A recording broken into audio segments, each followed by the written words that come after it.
Please rise. The Justice of the Appellate Division Supreme Court First Department. He, or person satisfied with the Appellate Division or near, to be attended and he shall be heard. Please be seated.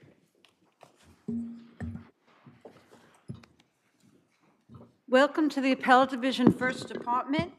We have about 3.5 hours of argument time requested today. We are familiar with your briefs. We are familiar with the record, so ask for the time that you need. The first case is People versus Cummings.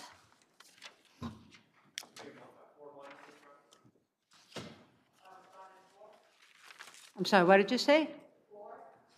4 and 1 and 4. Sultan versus Mazur is submitted.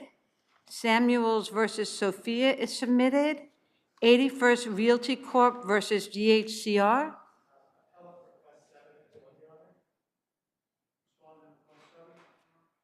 I'll give you 5, 1, and 5. My Size versus North Empire, appellant.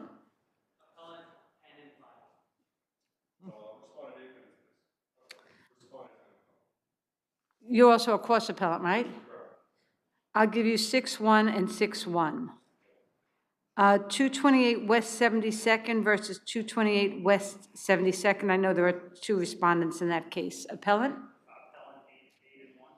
I'm sorry. 8 and 1.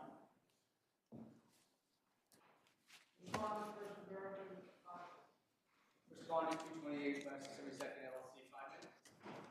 Okay, I'll give you 6, 1, 5, and 5. People versus Hernandez. Are the people here? The other side has said they're going to be late, but they requested 5-2. Okay, so I'll mark that case as 5, 1, and 5, and the assumption that they'll get here by the time we're here for argument. Embry Assets versus AIT Therapeutics. Appellant?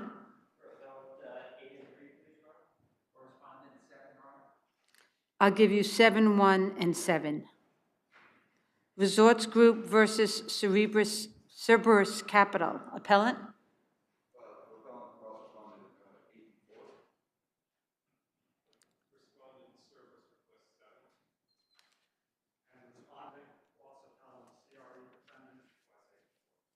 Okay, I'm going to give 7, 1, 7, 1, and 7 for Cerberus. NYCTL 1998 2 Trusts versus Bronx County Public Administrator. Appellant?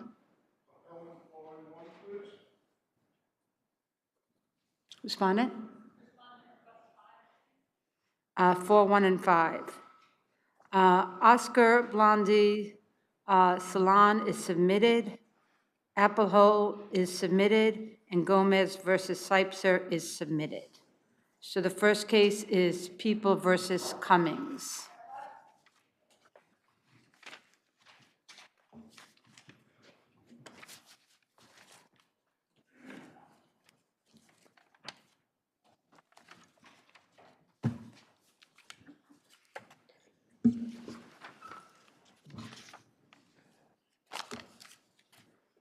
Good afternoon, Your Honors. Nathan Brown for Appellant Najee Cummings. Mr. Cummings' sentence was excessive because the court failed to consider his undiagnosed and untreated mental health illness that he was suffering from at the time of the offense. This mental health illness was partially a result of the abuse that he personally suffered as a child, as well as the abuse that he witnessed and the violence and poverty that he grew up around. The untreated mental health conditions played a direct role in the offense, because as the psychologist who evaluated him noted, his particular mental health conditions interacted with the relationship that he had with the complainant, such that his mental health was deteriorating at the time of the offense, and the record shows that he attempted to commit suicide on 2 occasions immediately prior to the offense. My adversary claims that this court cannot consider his mental health conditions when reviewing his sentence because the court below already considered them, and that's wrong for 2 reasons. First, it ignores this court's broad discretion to review a sentence without deference to the sentencing court, as well as the fact that the court was explicit about what it was basing its sentence on, and it based it on two factors: Mr. Cummings' lack of criminal history and the severity of the offense. There was no mention of his mental health. Just a question. Wasn't the court aware of the defendant's background and mental history? And the reason why I'm asking this is because the court actually gave a lesser sentence than the people's offer, right? So certainly the court knew this and took that into consideration when it made an offer that was less than the people's offer of 10 years. I mean, certainly there was evidence of his mental health in the record, but we would have to make an assumption in spite of the court's explicit reference to the factors that it was basing its sentence on, which were only his lack of criminal history and the severity of the offense.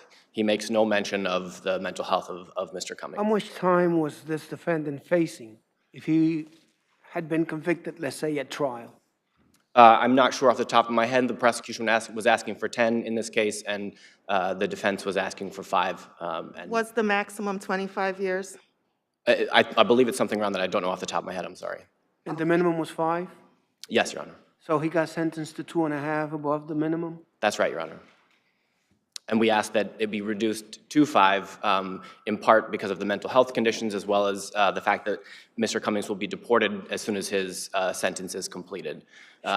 Should the severity of the crime be taken into consideration when considering whether or not the sentence is harsh and excessive?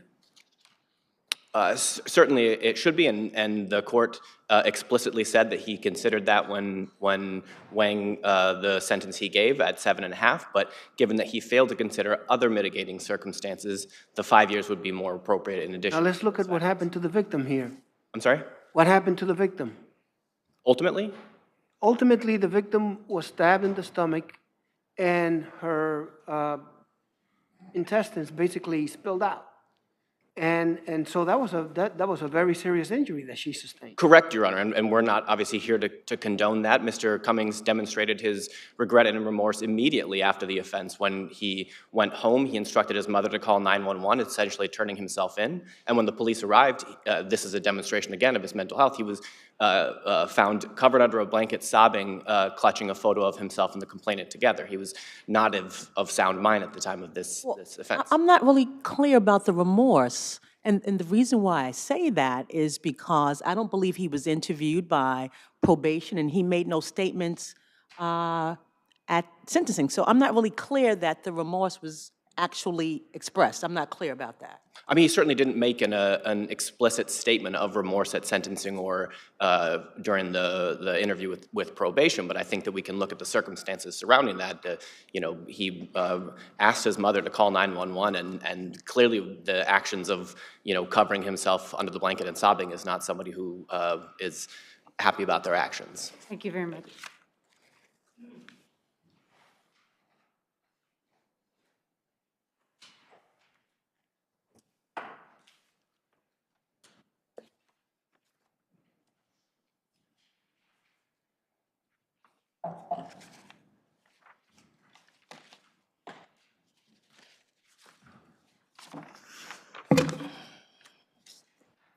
May it please the court, Sharon Knight for the people.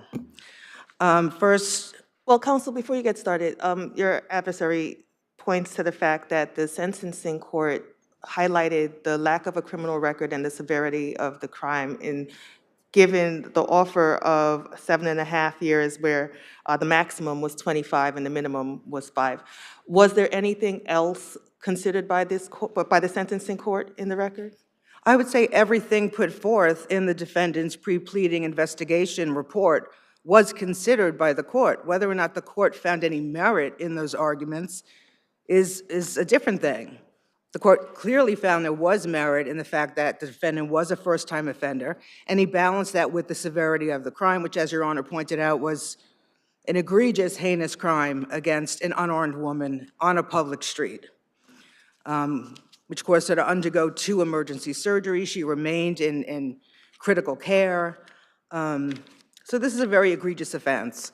And the defense counsel had requested 5, and the people had offered 10.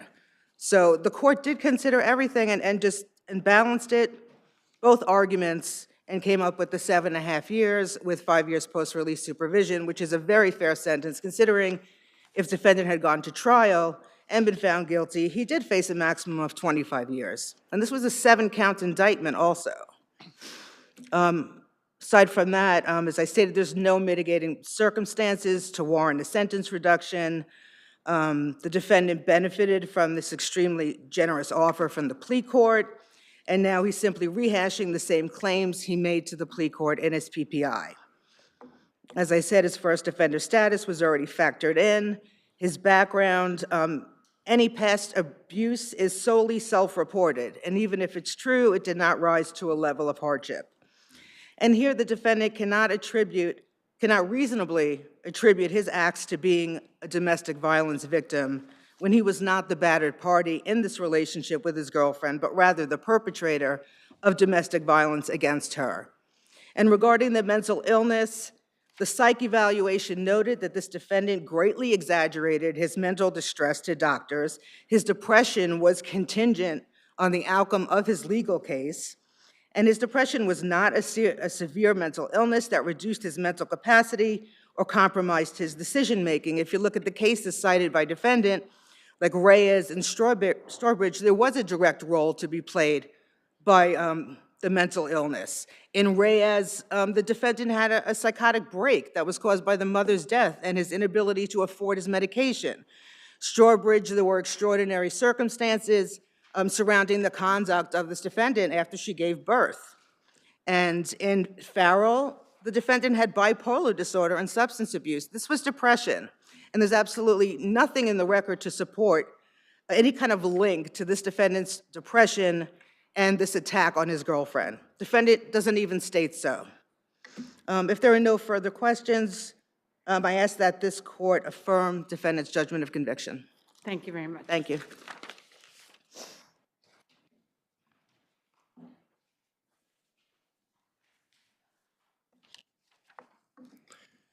I just want to briefly highlight one more point that I think Mr. Cummings' response to some of the misrepresentations and highly inappropriate comments made about him by the prosecution in their brief, I think demonstrate his reaction to treatment and his positive reaction, as well as highlights his mental state at the time of the offense. For example, my adversary claims that Mr. Cummings was never the victim of abuse, but only witnessed abuse, which is clearly contradicted by the record, numerous places, numerous reports. Even worse, she claims that his 3 suicide attempts were not serious. She is neither qualified nor trained to make this claim, and that again is contradicted by Dr. Claver, who is actually a trained and professional psychologist who treated every single one of his suicide attempts as serious and noted that his particular mental health conditions create a susceptibility to self-harm behaviors and suicide attempts. Thank you very much. 81st Realty versus DHCR.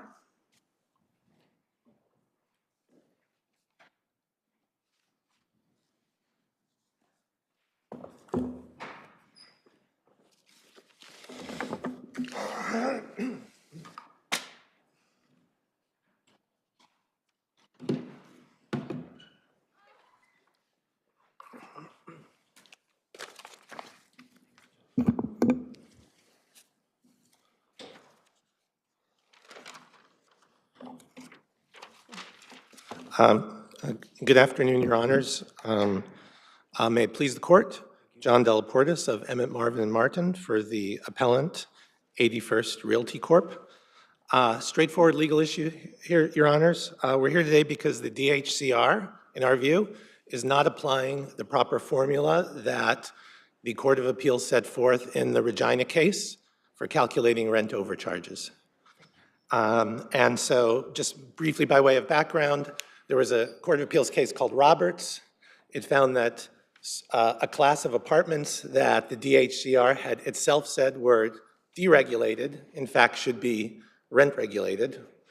But it left open as, quote, issues to be decided whether its ruling would be retroactive and the effect of the statute of limitations. We're all too familiar with that background, unfortunately. We have Sure. tremendous amount of litigation around those cases and that Yes, Your Honor. authority. But You have a very high standard here for the DHCR. There is a deference, as long as there's a rational basis, we are required to uphold the determination of the DHCR. Why was it irrational for them to say, if you did not yourself give that increase, that should be included in the calculation? Why is that irrational? It's irrational for two reasons, Your Honor. First, because it's directly contrary to what the Court of Appeals said in Regina.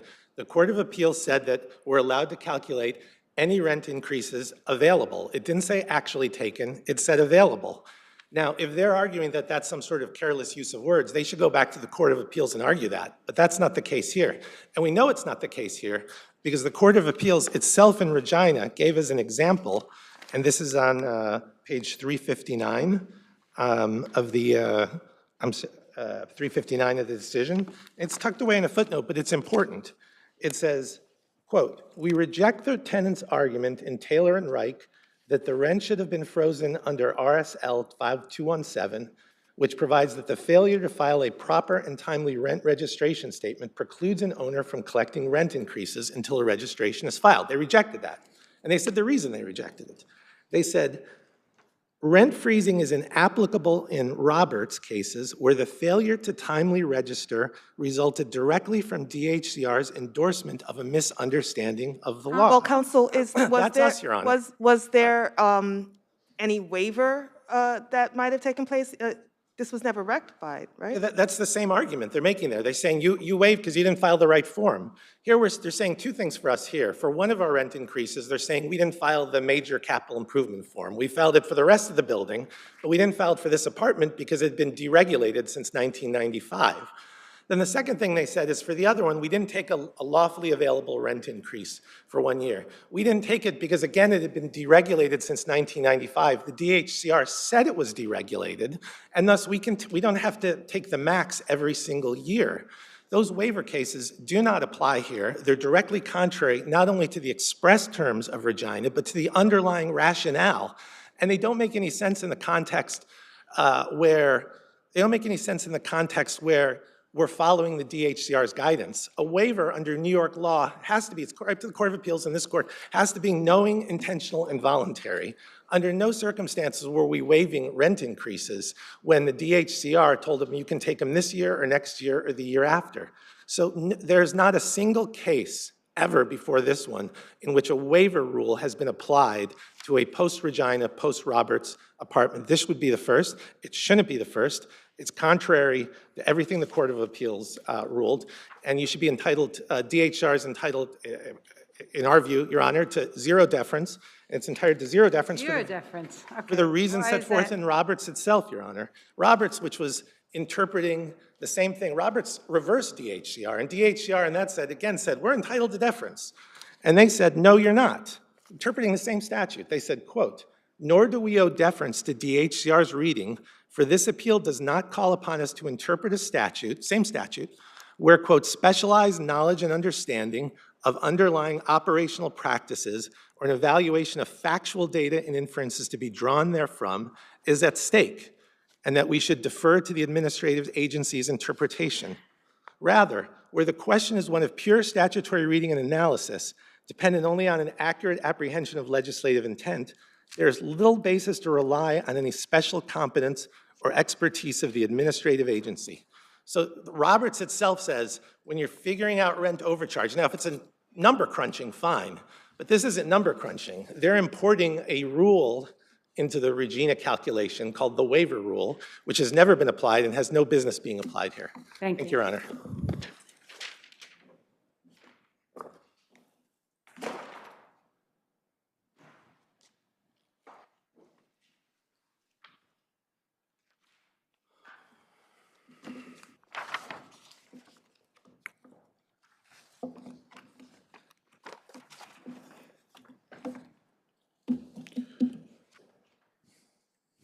Good afternoon, Your Honors. My name is Russ Cerencione for Respondent, New York State Division of Homes and Community Renewal, Office of Legal Affairs. And so the Supreme Court properly affirmed our order, which was rationally based on the record and also within the Rent Stabilization Code, Rent Stabilization Law. So why is it rational to not allow these increases or capital improvements where there was no way they could have taken them at the time because the apartment was being treated as deregulated. And it was only when it was clear that the apartment was regulated that they first had an opportunity to take these increases. So I guess I'll start at the Regina decision, which specifically states I'm sorry, that you'll start at which decision? the Regina decision specifically states that the standard method of calculating legal regulated rent governs in Roberts overcharge cases. So this is the standard method. They weren't changing any of the case law that applies to these cases. What about the language that all increases that, that could have been taken should be part of the calculation? Why wouldn't these increases come under that definition in Regina?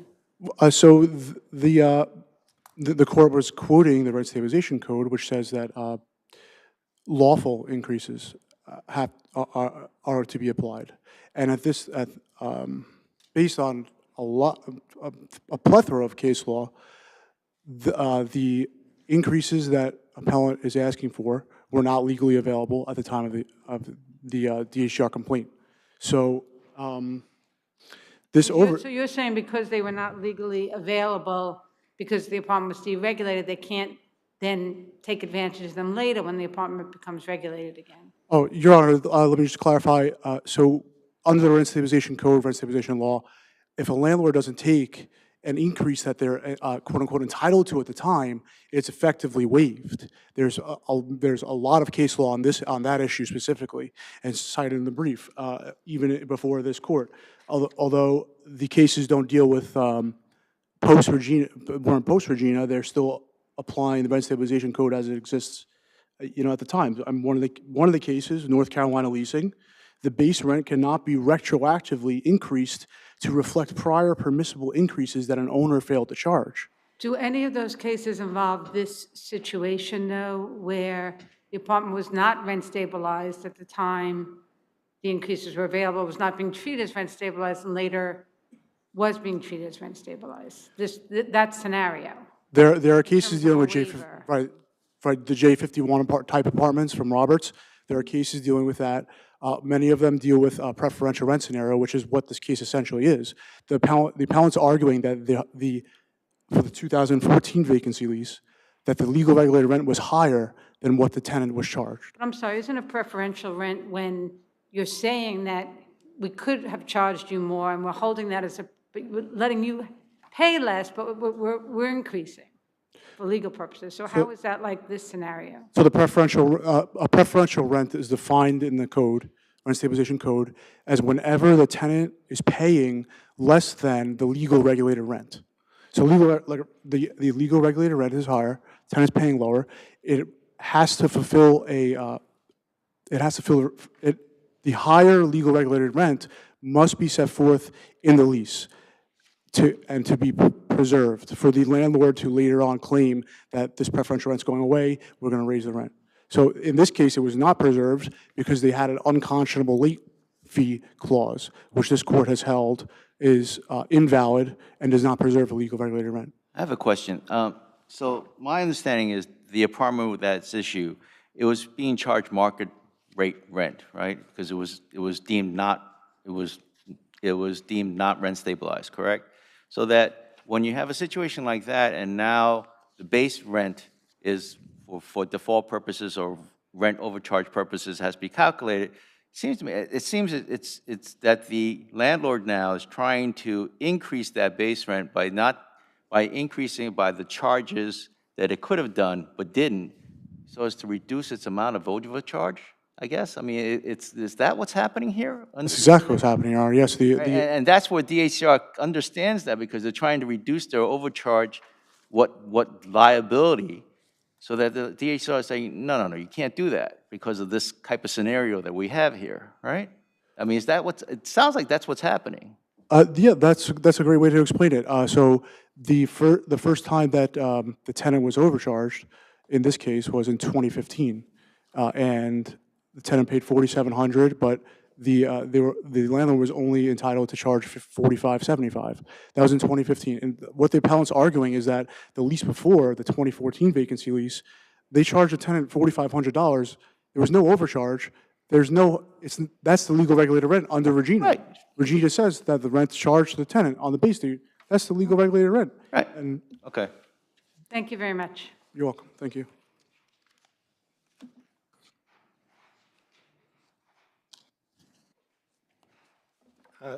I mean, if that's what's going on, you're trying to recapture a situation where, you know, you were charging rent based on market rent because it was out of the rent stabilization. The apartment, you treated as a rent, that you're treating the apartment as no longer rent stabilized, so you're charging whatever you want to charge.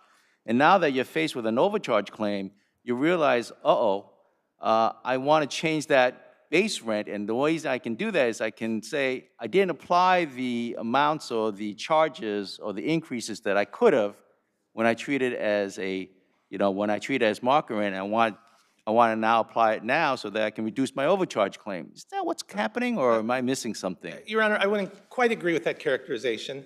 So here, we've actually had a rent rollback order. So basically, and we're in agreement on, I think, 90% of the issues here. But the DHCR says we need to roll back rent that was charged by $60,000, Right. and we're saying by $30,000. So there's no question we're going to be giving back a lot of money to this guy who moved in 14 Right. years after the apartment was deregulated. That's the law. That's fine. Right. But, and we agree on the base rent. Both sides agree the base rent was $4,500. What was the increase? So if your argument is like that you're entitled to the increase, what's that going to do? I mean, that will reduce the overcharge claim, though, right? If you get It the will, increase. yes, it will. So Yeah. we're saying. By how much will it, if you were to get what you wanted, what would your overcharge claim be reduced by? About $30,000. Oh, that's a good. It's real money. I mean, it's $250 a month between the two things, but you add it up over going back 4 years and going forward. Plus, it goes on in A perpetuity. lot of cash. And it's a little bit Got it. compounding, Your Honor. So it's a significant issue to my client, and Thank you. we'd like, thank you. The next case is My Size versus North Empire.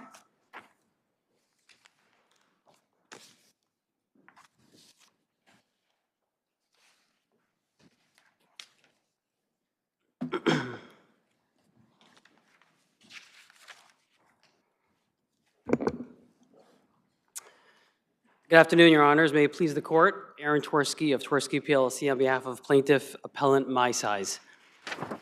This appeal is a fairly simple one. It's not complicated and it's not complex. It comes down to, did the defendant, North Empire, breach its contract and agreement with the plaintiff? The answer is a resounding yes. Yes, it breached the contract. North Empire never paid full consideration for the shares in the company. That is the cold and hard truth, whether North Empire likes to admit it or not. All the facts support it, the testimony supported it. They admitted it in their papers, and the deposition testimony support it. Therefore, summary judgment should have been granted in the court below on plaintiff's claim. To elaborate, Plaintiff My Size is entitled to summary judgment on its claim for the breach of the securities purchase agreement against North Empire for two simple and clear reasons. First, $616,000, $364, so $364,000 are still owed today. Well, counsel, there were two separate agreements. There's no dispute that they totally paid under the first agreement, so even accepting your argument, it only applies to one of the agreements, so that can't be a winning argument. Your Honor, actually, Why you're entitled to summary judgment. I'm happy you raised that. There are two primary reasons. One, full consideration has been paid, but then Your Honor raised that issue now, is the March SPA, which calls the securities purchase agreement and note, and then there's a December. The agreement itself has multiple provisions that have not been abided by North Empire to date. But counsel, why is there not an issue of fact as to whether you waived compliance with those requirements, since there was much discussion back and forth about the stuff being turned over, and that was never mentioned as part of the discussion. So doesn't that at a minimum raise an issue of fact as to whether your client waived compliance? There is no issue of fact, Your Honor, on a waiver when the agreement negotiated between the parties specifically requires that any waiver, literally the words in Section 18 of the note say, any modification, alteration, or waiver of the agreement must be in a written form.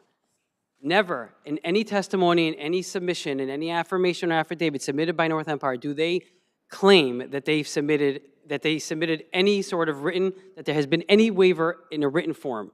It's never been verbally expressed, it's never been written. So modification and waiver, when the agreement specifically has in place a stopgap, which is if you want to alter the agreement, it has to be written. So how can there have been a waiver if there was never a written waiver?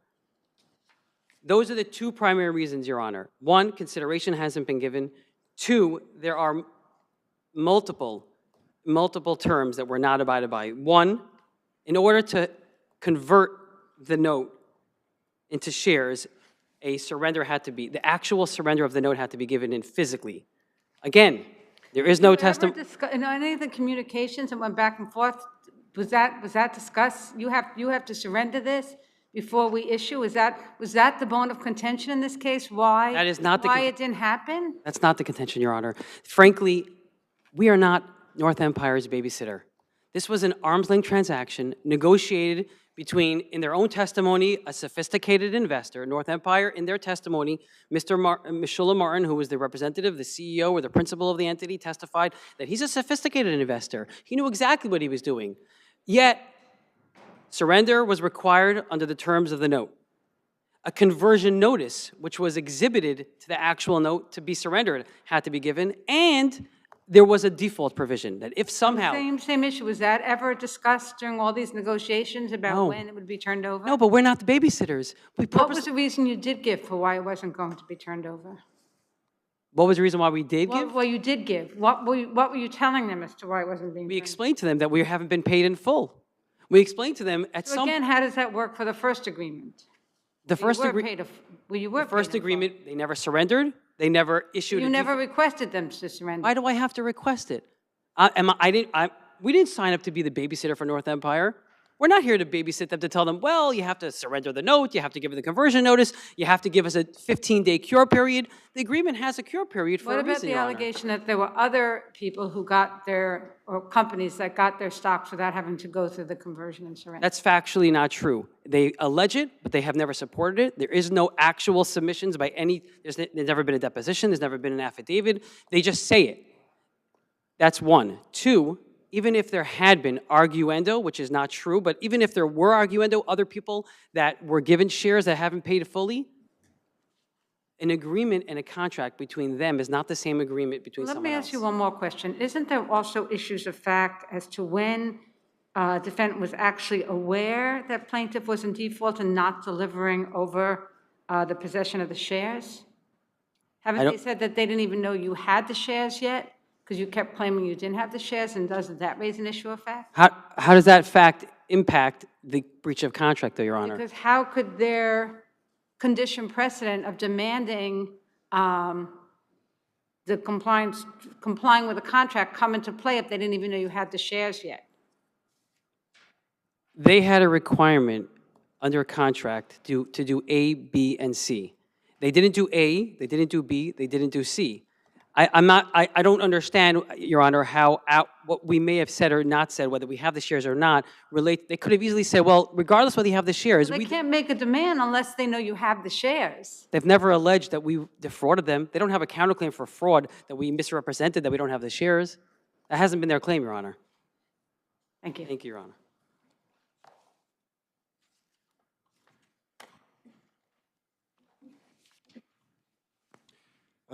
Good afternoon, Your Honors. May it please the Court, Jacob Schindelheim on behalf of North Empire, who is a defendant and counterclaimant, and appellant and respondent.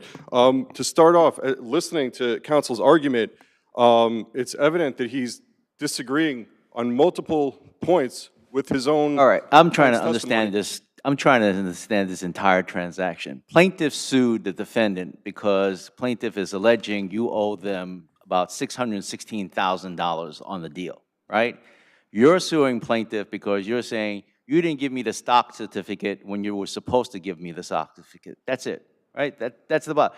They're saying you didn't pay me. You're saying you didn't give me the stock certificate. The chronology is a little confusing because... No, but essentially that's what it is, right? They're saying you owe me money and you're saying they owe you a stock certificate because without the stock certificate, you weren't able to take advantage of the high price of the stocks to get a windfall, right? I mean, Your Honor, I wouldn't call it a windfall. My client Okay, was the lo- that you weren't able to take advantage of the high stock price, right? yeah, my client was the largest shareholder by far in this venture, invested in it before it went public. Okay, so With let's peel it back. That's basically that's an accurate description of what the claims are going back and forth, right? So why do you think that they were entitled, why do you think you're entitled to summary judgment to get the stock certificate when they have an issue saying that you didn't pay me? Well, thank you very much for asking that. I don't know, you should thank me for asking it, but go ahead and answer that. I say that by rote when I'm getting the question that I wanted to start with anyway. It took a long time to get there, but I got there. So the answer is that, and the decision I think is very. Just tell me the answer. Why should they give you the stock if you didn't give them the money? Okay. Well, so the answer, look, circling, fast forwarding to the end here. My client attempted to, or begged and pleaded to try to sell the stock when it was at $16 a share. No. You got to answer my question. Why do you think you should get summary judgment on your claim that you should have gotten the stock certificate when they're saying you didn't pay me? Very simply put, and I think Justice Kern alluded to this earlier. First of all, counsel spent all of his time talking about these conditions, which were not the subject of the factual dispute at all. But the short answer to your question, Your Honor, is there is no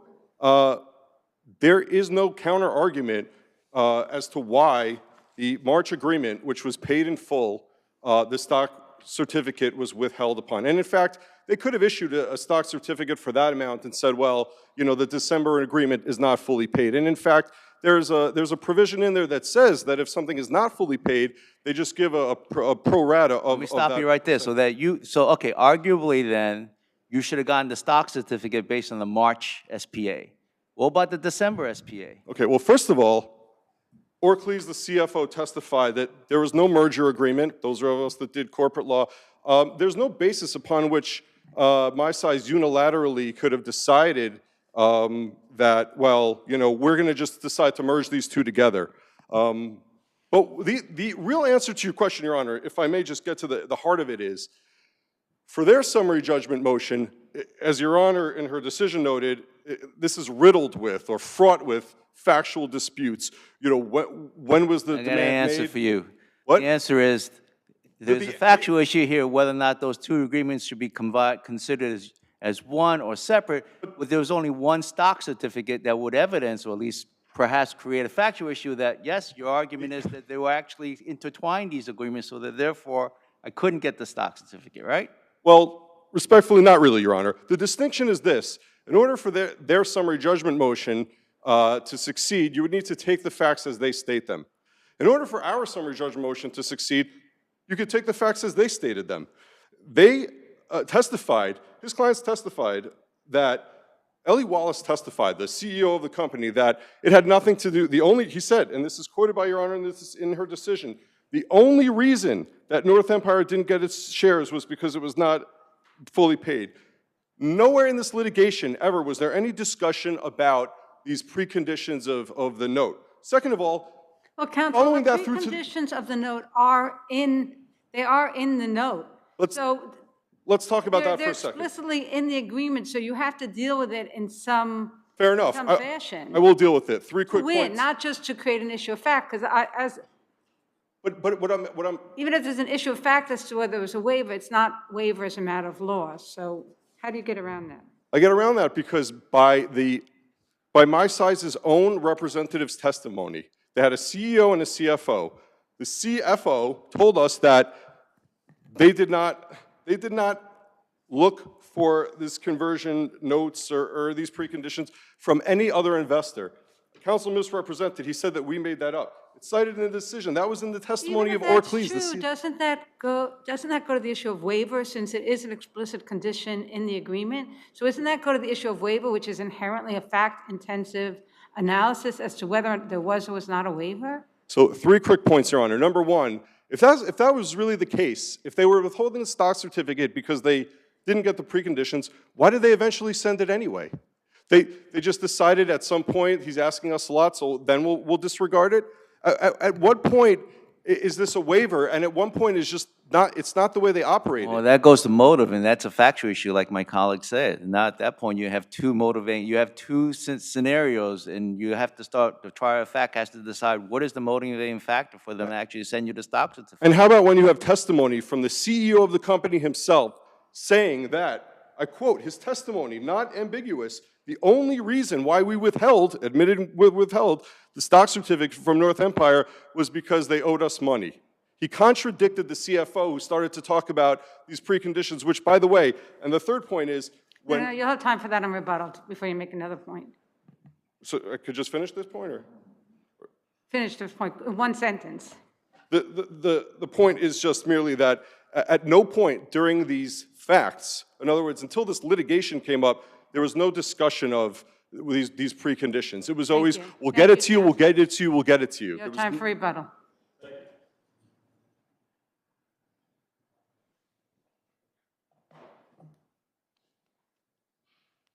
If I may, Your Honors, briefly, my size didn't decide anything unilaterally. The notes were negotiated, they had counsel, there were arm's length transactions. Well, I'll ask you the same question, which I think I asked before, but I'll ask again. Why isn't there an issue of fact as to whether there's a waiver of these conditions based on the conduct of the parties in this litigation?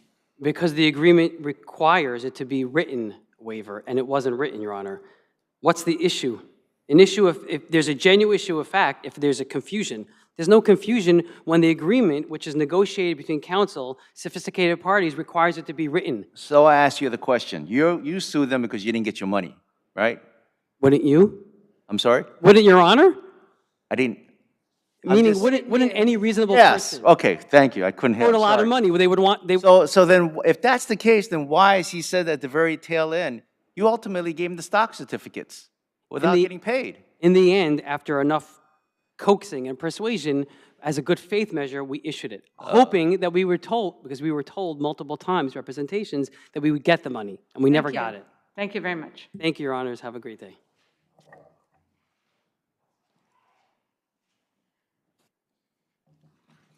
Thank you, Your Honor. I think we got to the heart of it right there. What happened was, eventually, they didn't decide to act in good faith or be nice.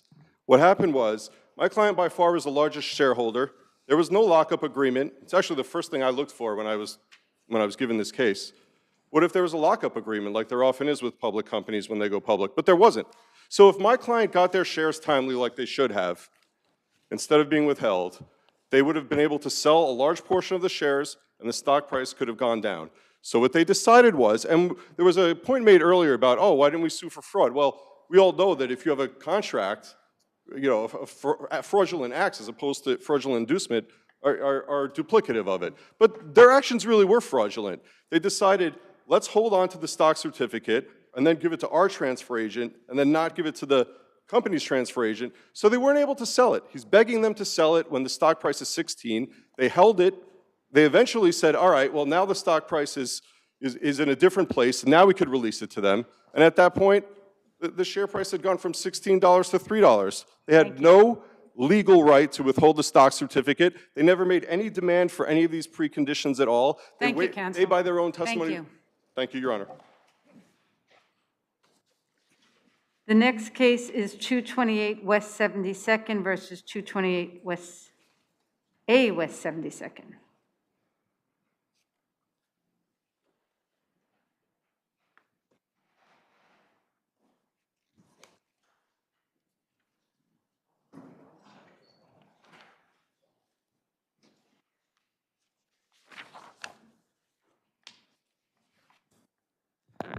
Good afternoon, Your Honors. Daniel Rabinowitz, Glean and Rosen for Appellant 228W72 LLC. Your Honors, this appeal turns on whether the trial court was entitled to determine the credibility of appellant's factual allegations on the motion to dismiss stage. Appellant alleges before entering into the relevant real estate transaction that it was not aware of an elevator in the building. It alleges that it was... Okay, this boils down to your client went into this agreement, did not know there was a hidden elevator. Correct, right? yes. And you're suing for breach of contract, and you're also suing the title company. Yeah, I think I read in record, assuming the truth of the allegations that you put forth, right? there's record evidence that indicates that there was some sort of notice put to you or your client that there is an elevator shaft in the building. Correct, Your Honor. There was two ECB. And that there was also an outstanding violations on the building. Correct, Your Honor. There was an ECB violation from Yeah, 1990. all before closing, right? Correct, Your Honor. So what happened?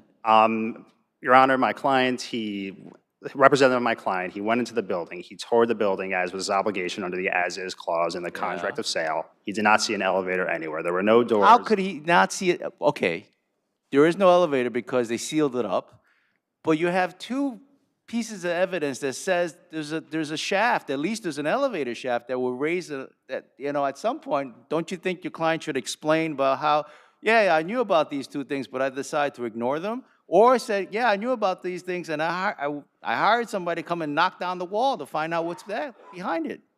Maybe he should have done that, but he did not. He doesn't say that in the affirmation or affidavit, right? There's no explanation. Unless I missed something, I didn't see that kind of explanation. No, he said that he toured the building. He did not see an elevator. Counsel, you started this out by saying there's a credibility determination, but if it's undisputed that the title company actually sent to your client a title report which gave courtesy notice of open violations on the elevator, why couldn't the court decide based on that documentary evidence as a matter of law that your client had knowledge of the elevator as a result of which its claim fails? Because my client, represented my client, because he toured the building, he examined the building, he looked for the elevator before. Right, but even if he couldn't find the elevator, it's undisputed that he knew about open elevator violations that existed at the time he purchased the property, or it purchased the property. Yes, one of those violations was from 1993, and that was to restore an elevator. It was a similar one from. But there were open violations. It just didn't say they had been resolved or clear. They were open at that point. Yes, they were open at that point. They were never resolved. But for all my client knew, the elevator might have been removed at that point, and the DOB or the ECB was right, not. but there was at least enough knowledge there that he was aware that there was an issue, and it was up to him to do further. Up to it to do further investigation.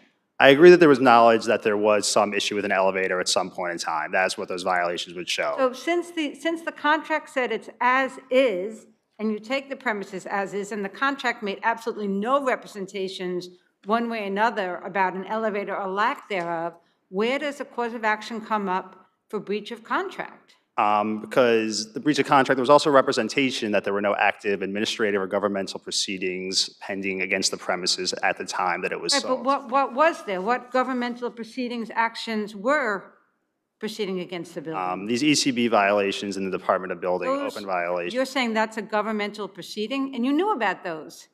Yeah, yes, they were shown. I don't think the courts have interpreted those to constitute a governmental proceeding, an open violation. Okay, understood. And there's still a negligence claim also. It's not just a breach of contract. Isn't the negligence claim just duplicative of the breach of contract? There's no other duty that was owed outside of what was contained in the contract, is there? There was a duty to be honest and forthright and not actively conceal the elevator shaft. That's what the duty was. What was the act of concealment? I mean, there was violations. Any due diligence on your client's part would have maybe revealed that. The act of concealment was on the part of the seller putting up the walls and removing all the So signage. that's what I want to ask you. I mean, unless I missed something, the record here, you know, your principal, I think there was an affidavit or something here, doesn't really, unless I missed it, doesn't say anything that there was activity on the seller's part that when he went there to go investigate or the representative went to investigate that the seller was there saying, oh no, don't look this way, oh no, don't look that way, or misdirecting them, like sort of trying to avoid. I missed all that in the record, unless I missed it at all. And it's there. If you can point to it, I'd be more than happy to look at it. No, I'm not aware of any allegation that at the time of the inspection that the seller was actively saying, don't go here, don't go there, don't look over here. But the act of concealment happened before that time when it did cover up the walls, the signage, ripped everything out so that it just looked like there were walls on the and there was no elevator shaft or any doors there. And that's the theory of negligence, that it was actively concealed prior to the inspection so that my client would not learn of the elevator shaft during the inspection. Counsel, with respect to the contract, what, if any, clauses were there with respect to any representations regarding the elevator? There was none directly to the elevator. There were just representations in Section 12, I believe, that stated that there were no proceedings against the premises in any way, and there was nothing listed, including an ECB violation that came up in 2019 after the contract of sale was entered into, in which my client was not informed about until the closing. Right, and the contract also indicated that the premises would be sold as is, correct? Correct, but after an investigation inspection by my client, which the elevator was covered up, so he was not able to see it or find any evidence of it. Thank you very much.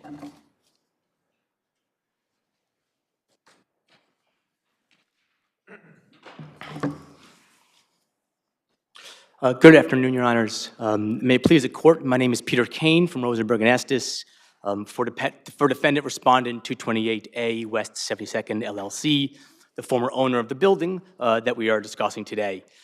Your Honors hit it right in the head. Appellant's entire case is based on the mistaken position that seller concealed the existence of an elevator. Well, didn't seller conceal the existence of the elevator? The allegation is that the elevator was boarded up and there was, sheetrock, so it was not even visible, that no one who came to the building would actually see the elevator. So haven't they, in fact, alleged that there was concealment? So they've alleged concealment. The case law is clear, and as Your Honors pointed out, physical concealment is, if, again, that is not what happened here, but again, under the motion to dismiss standard, assuming Isn't it what happened, physical concealment? I mean, that's the allegation, that it was literally sheetrocked over us. So they are alleging it was physically concealed. Yes, that's their allegation. However, they allege that we thwarted their ability to determine or to discover the existence of an elevator. And as Your Honors pointed out, the fact that they received notice of several ECB and DOB violations concerning violations as to an elevator entirely defeats their argument. This is not. Counsel, let me just ask a question, because and maybe I missed it in the record. Yes, were there photos of where this elevator shaft might have been? Was that ever provided in the record? No, Your Honor. I mean, it's our position, and we put in the affidavit from our client. They were open and obvious. But again. But yet no photos by either side. Excuse me? No photos provided in the record by either side. No photos were provided. Again, it's our position, even assuming the allegation to be true, it's still not concealment because the case law is clear. When they had, not only do they have the ability to determine or to ascertain that they're open. Why couldn't they assume, since it was boarded over and they couldn't see any elevator, and that doesn't seem to be disputed, why couldn't they assume that the violations were for the prior existence of an elevator, which no longer existed at the time of the purchase? Your Honor, it is disputed very much so. In the affidavit of Ms. Evan Weiner. Okay, well, it's a motion to dismiss, so let's assume for fair. purposes of the motion to dismiss that it was boarded up in sheetrock. That's fair. Again, the case law, and in fact, the case that appellant cites in the appellant brief on page 18 for the proposition that active concealment is a cause of action. The case of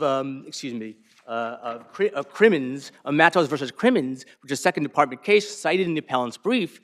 It goes on to state, in fact, notwithstanding the plaintiff's contention that the existence of an easement in the backyard by the presence of certain items in the backyard, including a swing set and a fenced-in dog run, the plaintiffs concede that the existence of the easements were readily ascertainable from the public record. Active concealment is, to me, in this situation here, just based on what you're arguing and the allegations here, is that, you have these ECB violations that are out there outstanding, saying that, there's at least an elevator shaft there or something going on. And the title report even mentions that all before closing. Yes, Your Honor. And when you talk about active concealment, that's a situation, and I didn't see this in the record, where the buyer will go to the seller and say, hey, is there an elevator shaft or is there an elevator? And then you say, no, Exactly, there's no Your Honor. elevator. Or you say, well, let me get back to you, and never do. So in terms of, initially there may have been active concealment in terms of you seal it up with a sheetrock and assuming that's what you did and that's how you did it. It's what happens afterwards when they are put on notice that there may be, I don't know, right, there's an elevator issue there, and that they came to you and started making their inquiry, and you start either delaying the response or answering no. That's more active concealment, and I didn't see that in the record. Absolutely, and that never was alleged, and that never happened. There was no active concealment in any way after notice was given. It's not even about the fact that they could ascertain it. They were actually given physical notice of ECB and DOB violations. That defeats their entire claim that they had no ability. Just to ask you the question, it would have been just simple to ask you the question and rather go see it for yourself. Of course, and that defeats their entire premises that there's no other way to ascertain whether or not there was an elevator.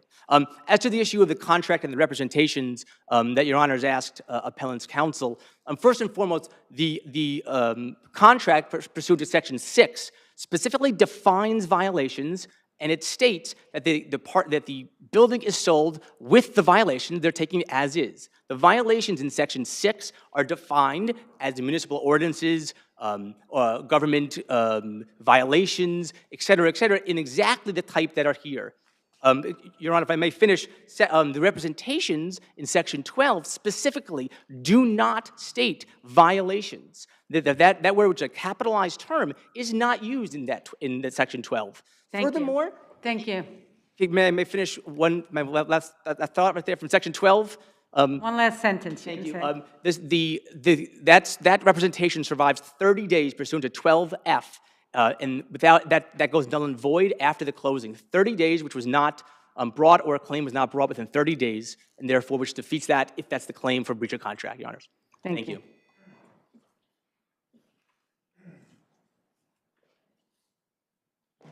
Good afternoon, Your Honors. May it please the Court, David Fiveson for First American Title Insurance Company. With respect to the title company, this is a very straightforward appeal. There's no claim that there's a breach of the title policy. This violation was not recorded in the public record. It was therefore excluded in the policy.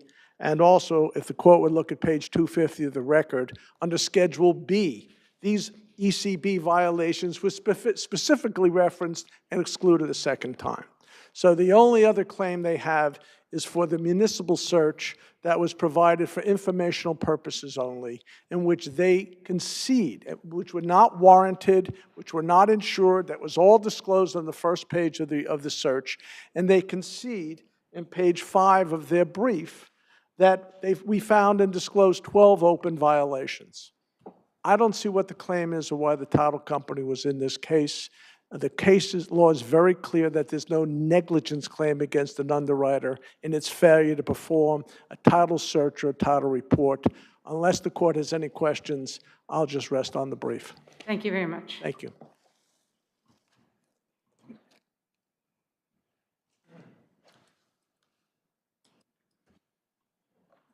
Just want to briefly say, no photos of the premises in the record, because at this point, the appellant has been forced to restore the elevator, and that's the whole point of this complaint. This is a businessman who purchases properties, he owns buildings, and... Where's the act of concealment? The act of concealment was, as I stated before, that they sheetrocked over the wall. No. After you found out about the elevator shaft, which everyone concedes that happened, did you go back to the seller and say, hey, what's up with this elevator? Is there an elevator there? That's not on the record. I can't speak to that. Oh, yeah. I mean, your principal would know that, right? He would know that, yes. Okay. He would know that. Thank you. And that's the whole point. That's why I brought this suit, because he didn't know of the elevator, and he was forced to spend some $250,000 upwards to restore the elevator. And it wouldn't make sense to, if he thought there was an elevator, not inquire at all, knowing that, things can go wrong in real estate transactions all the time. If there are no further questions, thank you. Thank you very much.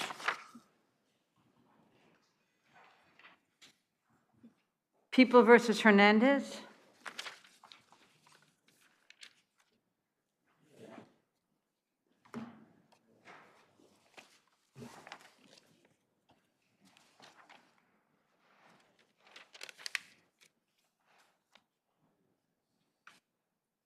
Thank you, Your Honors.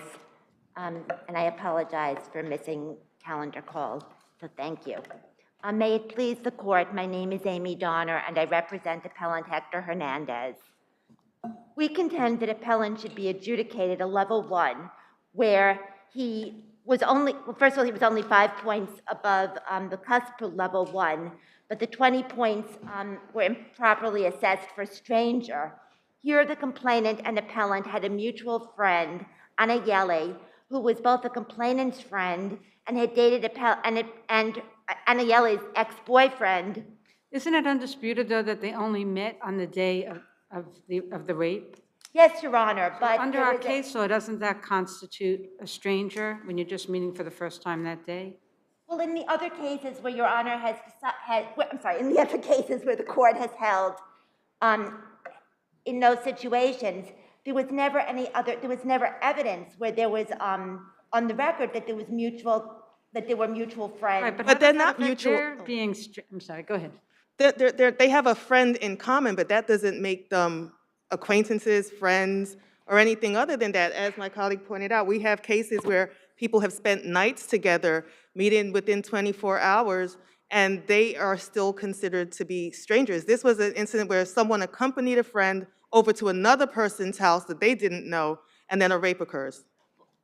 But, Your Honor, the thing is that it is a people's burden, and there's no evidence they didn't know each other because they were part of the same circle of friends. And in fact, the complainant had felt comfortable enough that she spent time with Appellant herself. She went to Appellant's apartment. It wasn't like Appellant saw her out on the street. I mean, she and Anayeli.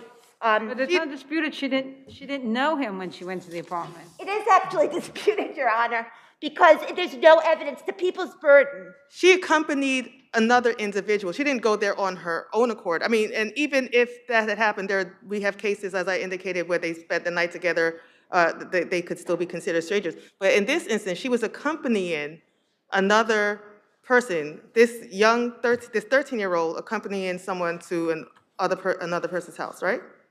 Who was friends with Appellant and who had dated Appellant's friend. And yes, but they're all part of the same circle. I want to talk about that because I think you were also saying that they talked about defendant, right? They talked about him. When they went into Appellant's room, when she went into Appellant's room on two of the occasions. Okay. But yes, they did. Because my question is, my colleague makes it quite clear about what the cases say. So do you have any cases that indicate because someone talks about someone that they're acquaintances? Do you have any case authority for that point? Well, the thing is that those cases don't speak to this particular situation, and they're all very distinguishable. All right, I want to go further. I want to go further. Did they ever call each other? Did they ever see each other before? Visit each other? Because what's the evidence that they had any type of relationship at all? Sorry. I'm done. Sorry, I didn't want to interrupt you. I mean, no, but I mean, it is the people's burden, and also to prove it, and also in any event. Did they ever meet before? Yes or no? Did they ever meet before? Did they ever meet before? We don't know. All right. Any evidence that they ever called each other? We don't know. We don't know, Your Honor. But the only thing that we do know, is that first day with the rape, that was the first time they laid eyes on each other. We know that. I'm sorry.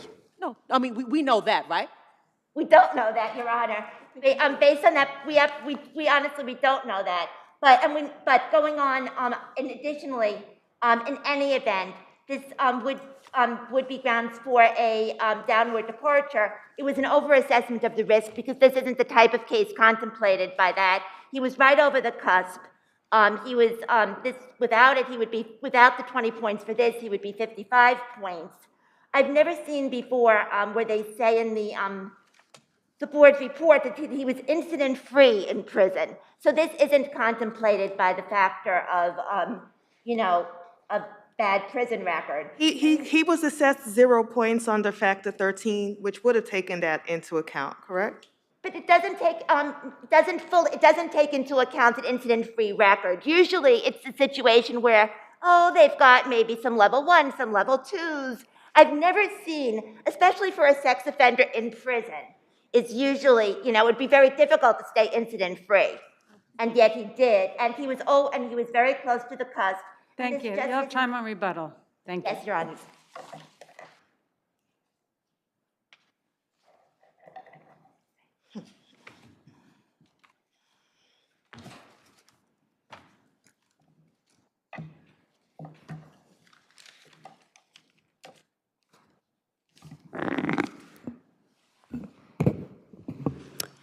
Good afternoon, Your Honors, and may it please the court. Kalani Brown, on behalf of the respondent, the Bronx County District Attorney's Office, Your Honors, we respectfully request that this court affirm the Sora Court's order. So counsel, what about this issue of them not being strangers, accompanying a friend to another person's apartment? Does that make them more than strangers? No, Your Honor. The board has defined the term stranger to mean a relationship between the victim and the defendant that is not an actual acquaintance between each other. An acquaintance reflects a span of social interactions. And as Your Honors has mentioned, there's plenty of First Department cases in where there instances where there are 3-day internet exchanges that did not rise to the level of acquaintanceship. There's an instance where the victim and the defendant spent 24 hours with each other, slept with each other that night, and it still did not rise to the level of an acquaintance relationship. And in this case, Your Honor, the defendant and the victim only met for a couple of hours before the defendant brutally raped the victim. The defendant did not, and admitted in the pre-sentence report, that he did not know any information about the defendant, and he did not even know the defendant's age. The victim's mother also reported in the pre-sentence report that the victim did not know anything about the defendant. The victim met the defendant that day. The victim had no other contact before she was raped that day, and there were no other social interactions between the victim and the defendant. And as such, the people have proved their burden of clear and convincing evidence that the victim and the defendant had an established stranger relationship for the purpose of assessing 20 points for under Factor 7.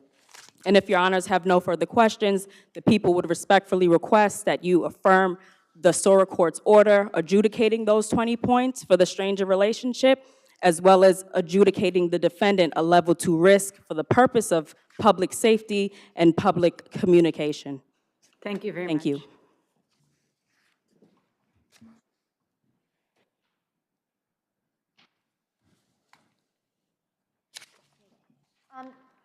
Your Honor, briefly, first of all, the fact that the mother said that that she didn't know, that she didn't think her daughter knew Appellant doesn't mean, mothers don't always know what 13-year-old daughters do. I mean, the daughter skipped school in order to go up to Appellant's apartment. And usually if you're gonna do that, she's friends with Aniele, and she would have known, chances are, I mean, about Appellant before that, you know, because they had these rich social connections, and that's not been present in any of the court's cases. And I looked through all of them. And in any event, certainly in a case like this, it would be, there's enough here where there should have been a downward departure. He was only 5 points above anyway. And certainly in terms of what my adversary said about public safety, I mean, the client is been deported to Mexico. I don't believe there's, anyway, in any event, for all the reasons stated in my brief, we respectfully contend that he should be a level 1. So thank you. Thank you. Embry Acid versus AIT Therapeutics.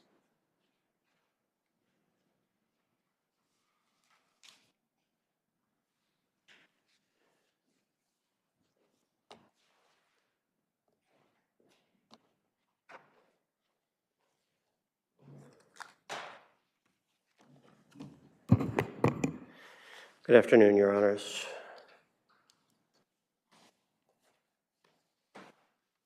Albert Shemi Michon from Kasowitz Benson for Appellant, AIT Therapeutics. What happened here is we had a several-day bench trial. Okay, so we'll just get right to the heart of it. It comes down to the sentence plural or singular, right? Your client is taking the approach is the singular, so that it's only the preceding sentence, which means that they don't get the share adjustment when there is a situation where shares are provided to employees for compensation. And that's it, right? And you're saying that that's where, if you read it literally, that's what the contract says, and therefore, Supreme Court erred when it found otherwise.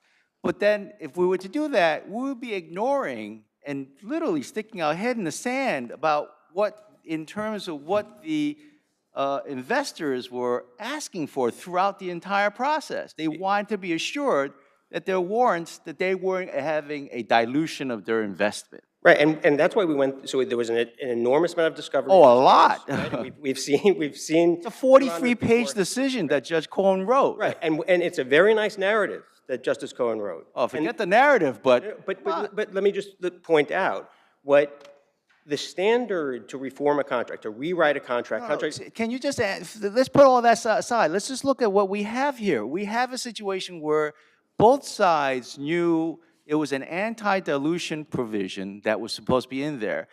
The initial drafts had it singular, a sentence, because it only talked about a situation where the shares would be. You telling me no? That's not how it looked like? It went differently, that, Your Honor. If I'll just tell me how it went then. How it went is, there was, in October of 2016, there began to be a negotiation over this warrant. Right. The investors represented by Deerfield, Embry was not in the picture at all until December. The lead investor was negotiating with AIT. AIT was adamant there would not be any share explosion. Right. Okay? There were negotiations during October where AIT agreed that there could be a price adjustment, right? When there were new shares So far, issued so below good. that price. Right. Okay, so far, so good. Every time Deerfield sent back a draft, they included the share explosion.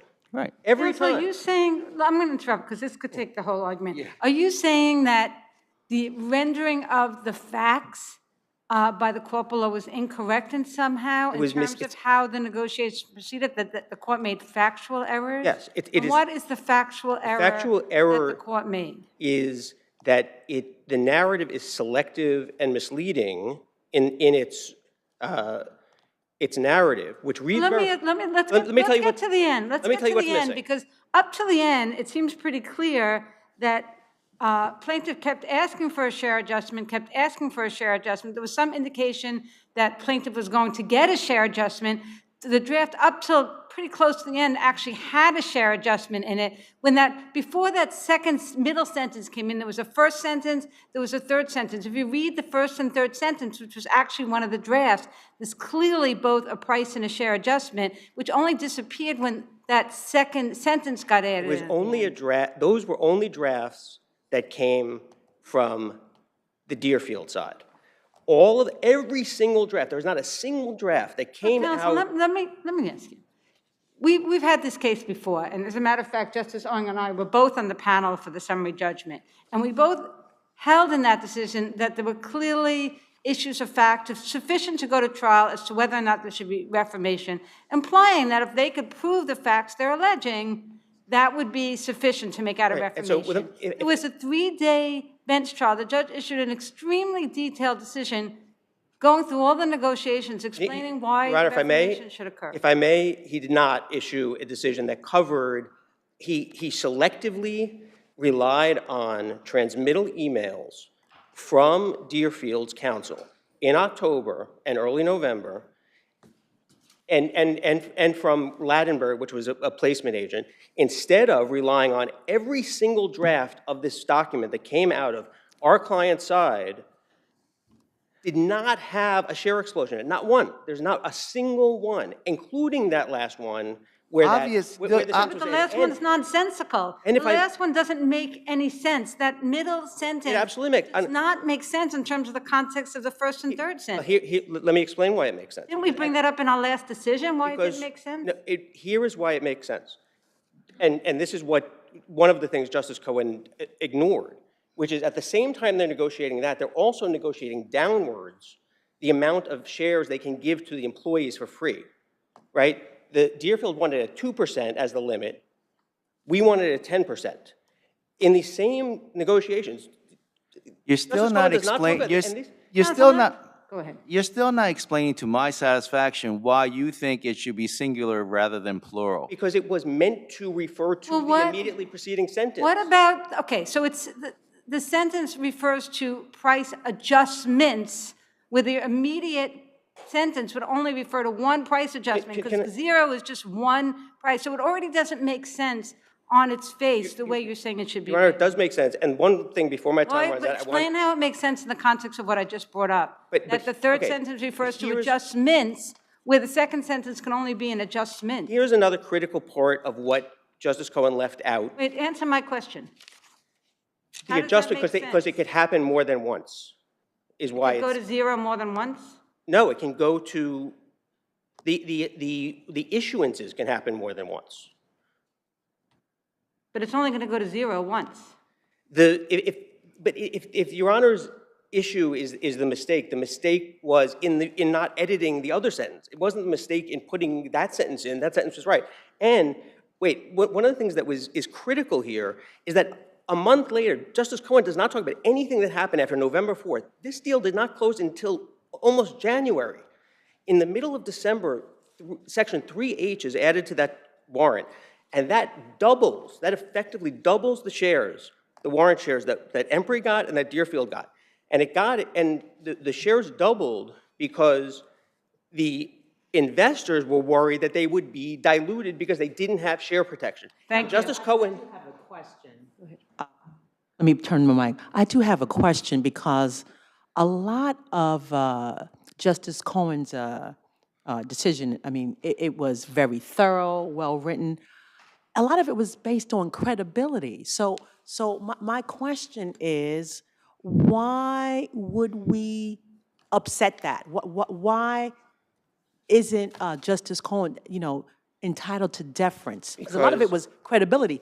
He believed the other side. He didn't believe your client. He also believed an investor who has no stake in this, who testified, who he says specifically in the decision is credible, and who understood the contract to say what it does say, and that is that the amount of shares they were able to get in a share explosion was limited to what's in 3H, which was added in December.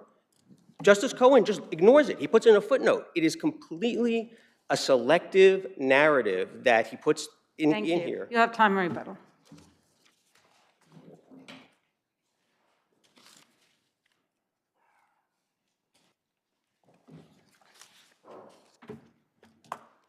Your Honor, I would have to be, Thomas Fleming for respondent, I would have to be a superhuman to explain this case better than Justice Cohen did in his decision. It is a thoughtful, detailed decision, and he does indeed make credibility determinations. Stephen Lisi, the CEO of AIT, came to the stand and testified at length as to his understanding and what he sought to achieve. The judge rejected his testimony, found it inconsistent with his deposition testimony and inconsistent with the document. I mean, the fact of the matter is Deerfield went in there, you weren't there at the bargaining table, but Deerfield knew what they were doing. They wanted to protect themselves. They wanted to protect the original investors. Deerfield made specifically clear that it wasn't going to do the deal without full ratchet anti-dilution. Because the way the argument goes, and I'm trying to wrap my head around it, is that, oh, that singular sentence, the sentence in the singular, was purposeful because it only covered the preceding sentence, which was employee compensation, which will hardly ever happen. So then where's the protection in that case, right? There's zero protection. And everybody's negotiation going in was an exercise in futility. The second sentence came in the final draft. It came in after the CEO said, we know give them that. the full That's when ratchet. you're in private practice and you're doing the late night type of running the things, and you're running and just someone just forgets and didn't catch it. It's the decimal point. It's mistake. exactly the decimal point, Your Honor. It also came with the statement that it's only there to clarify what's going to happen if we have the infinity problem. And their position has been that it was there to completely rewrite the agreement and gut the anti-dilution projections. That would be requiring to ignore, like I said earlier, ignoring all the negotiations that were going on, where one side wanted the anti-dilution and the other side saying, no, you're not getting it. And it was a forceful, the way it was played out on the record here, putting aside Judge Cohen's decision, the way it was played out in this record, it was some hard-fought battle for that anti-dilution clause. Your Honor, this gave the bench an insight into what happens when a deal gets cut. And that's what happened here. You saw two sophisticated parties negotiating. I've been there at the midnight hours where your eyes are blurry and you're trying to figure out where the comma and periods are supposed to go. And it slipped past everybody. But the proof of the pudding came when it slipped past the defendant. Well, eventually, Your Honor, we figured out what it was. We went to exercise. But the proof of the pudding is the term sheet, because the term sheet that was sent out, along with the definitive documents, which had this language in it, said everybody was getting full ratchet anti-dilution protection. So my client got the agreement with this language plus a term sheet that said exactly what the court later found the agreement said. So there was an alignment between the term sheet, which was unambiguous, and the document which needed to be reformed. And that's essentially what the court found, Your Honor. So we would ask the court to affirm Judge Cohen's decision, and if the court has any questions, I'd be glad to answer them. Thank you very much. Thank you.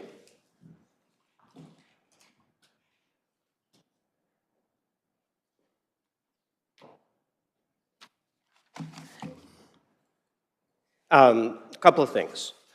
First, it was not the midnight hour. It was 8 weeks before closing. Oh, close enough to the midnight hour. So it was not If you the add last them minute. all up, it's the midnight And there were a lot of revisions, just to be fair, there were a lot of revisions that happened in the next 2 months. So this idea that this was just snuck in there and no one had an opportunity. And they're done there, yep. Okay? And Mr. Fleming's client has admitted under oath that he did not, that they, if it's applied as it's written, they lose, okay? And one quick thing on damages. They filed a complaint that asked for in excess of $1 million in damages days after we failed to adjust the warrant and grant them new warrant shares. That is the time that it's measured. The Simon case is very on point. It's cited by all of the other cases that both sides cite, and there, the Court of Appeals says very clearly that when something was not, a stock there, in that case, a stock was not delivered, the person who did not get it was never the owner of it, and their damages accrued as of the time they asserted their claim, which here was in March of 2018, not some date they decided to choose 2 years later in the middle of a litigation. Thank you, Your Honors. Thank you. Resorts Group versus Cerberus Capital.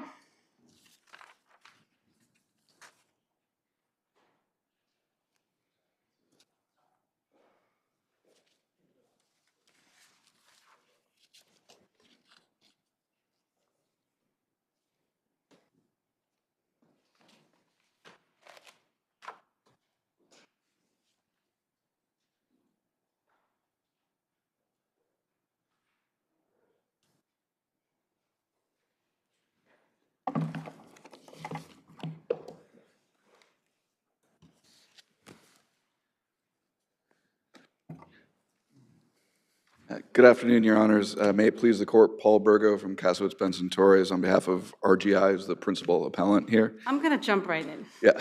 This case is a mess. Yes. I've rarely seen a case that is a mess like this case is a mess. Yes. I would like you, before you focus on the merits of any of the causes of action, the first thing we need to figure out is what should be where. So although your brief is primarily focused on the merits of the claims here, I would like to talk first about where it should be. And why don't we start, because the court below did issue a decision on the merits on the tortious interference and the fraudulent inducement. But my question is why that shouldn't be dismissed on the ground that there's another action pending in Delaware as to those claims.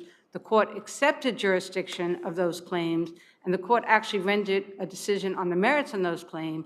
Why wouldn't the first in time rule apply, and at least as to those claims, be heard in Delaware rather than here?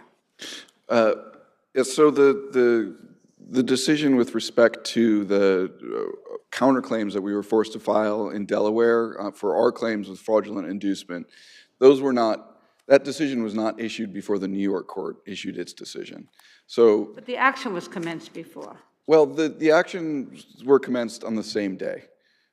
We filed. That's not actually true, because you're talking about the federal action, right? The federal action. State court action. The federal actions were filed on the same day at a time when the New York state courts were closed, and they were filed reasonably close in time. Is there any dispute, if one of them has to be a prior action pending, is there any dispute that Delaware was the prior action pending? It was filed earlier in the day than the district court claim, but I think this court's precedent has been clear that time is not dispositive in any case, and it's certainly not dispositive where it's the same day.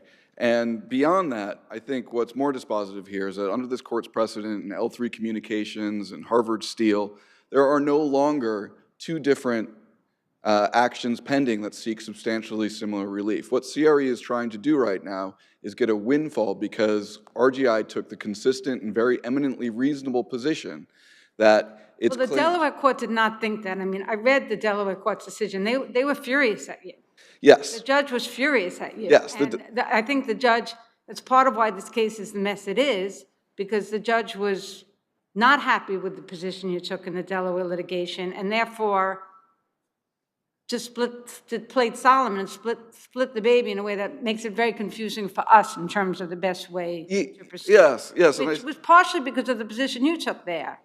Well, I think, so with respect to there is no longer another action pending seeking substantially similar relief. That's just the facts as a result. There is, as to some of the claims, there is another action pending with respect to, obviously, the purchase agreement. That's pending in Delaware. Yes. The action is still pending as to the fraudulent inducement and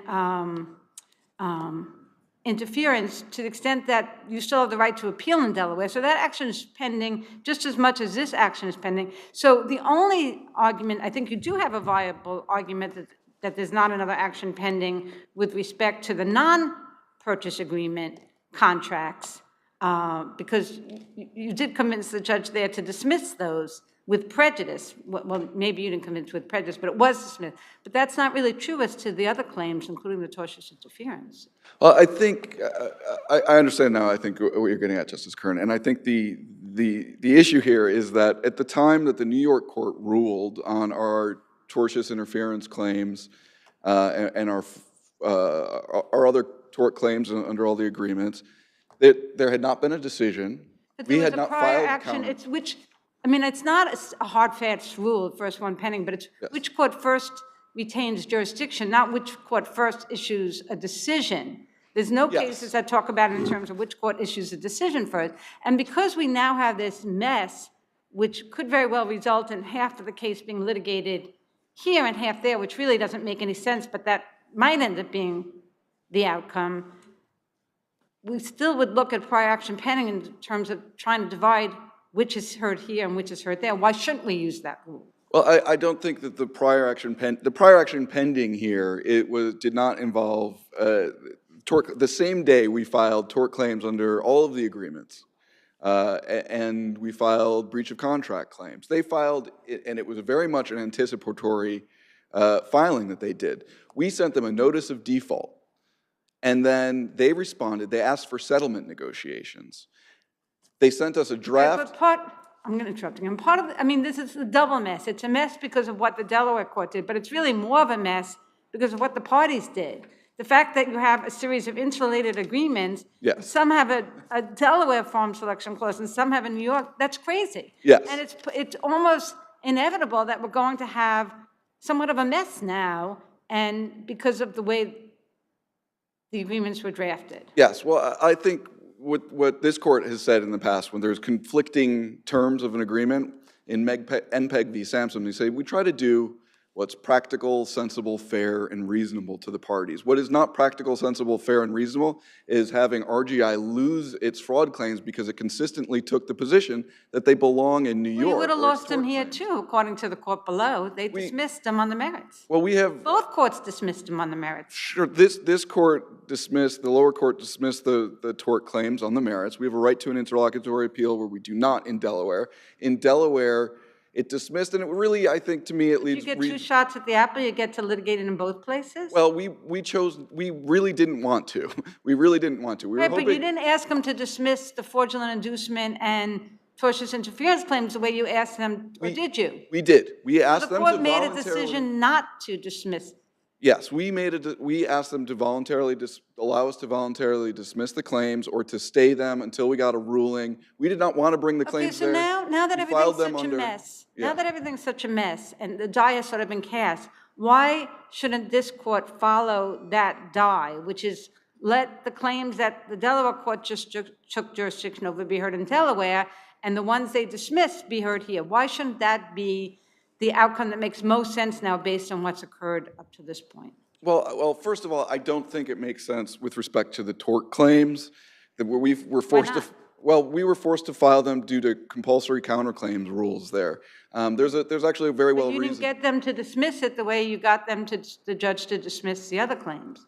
Well, we wanted them to be dismissed. We were forced to file them due to compulsory counterclaim rules. There's actually a very interesting decision out of the Delaware Chancery Court that was recently affirmed by the Delaware Supreme Court that kind of took the opposite position. It said when there's an anticipatory action filed here, and even if you file these claims, because they're compulsory counterclaims, you file them under protest. You filed them under protest. It's not saying that you want to be here. It's filed under protest, and it ended up dismissing the Delaware case in favor of a parallel Well, that would have action. made it easy if they did that. Does anyone have any questions before we hear? Let's hear from opposing counsel then. Thank you.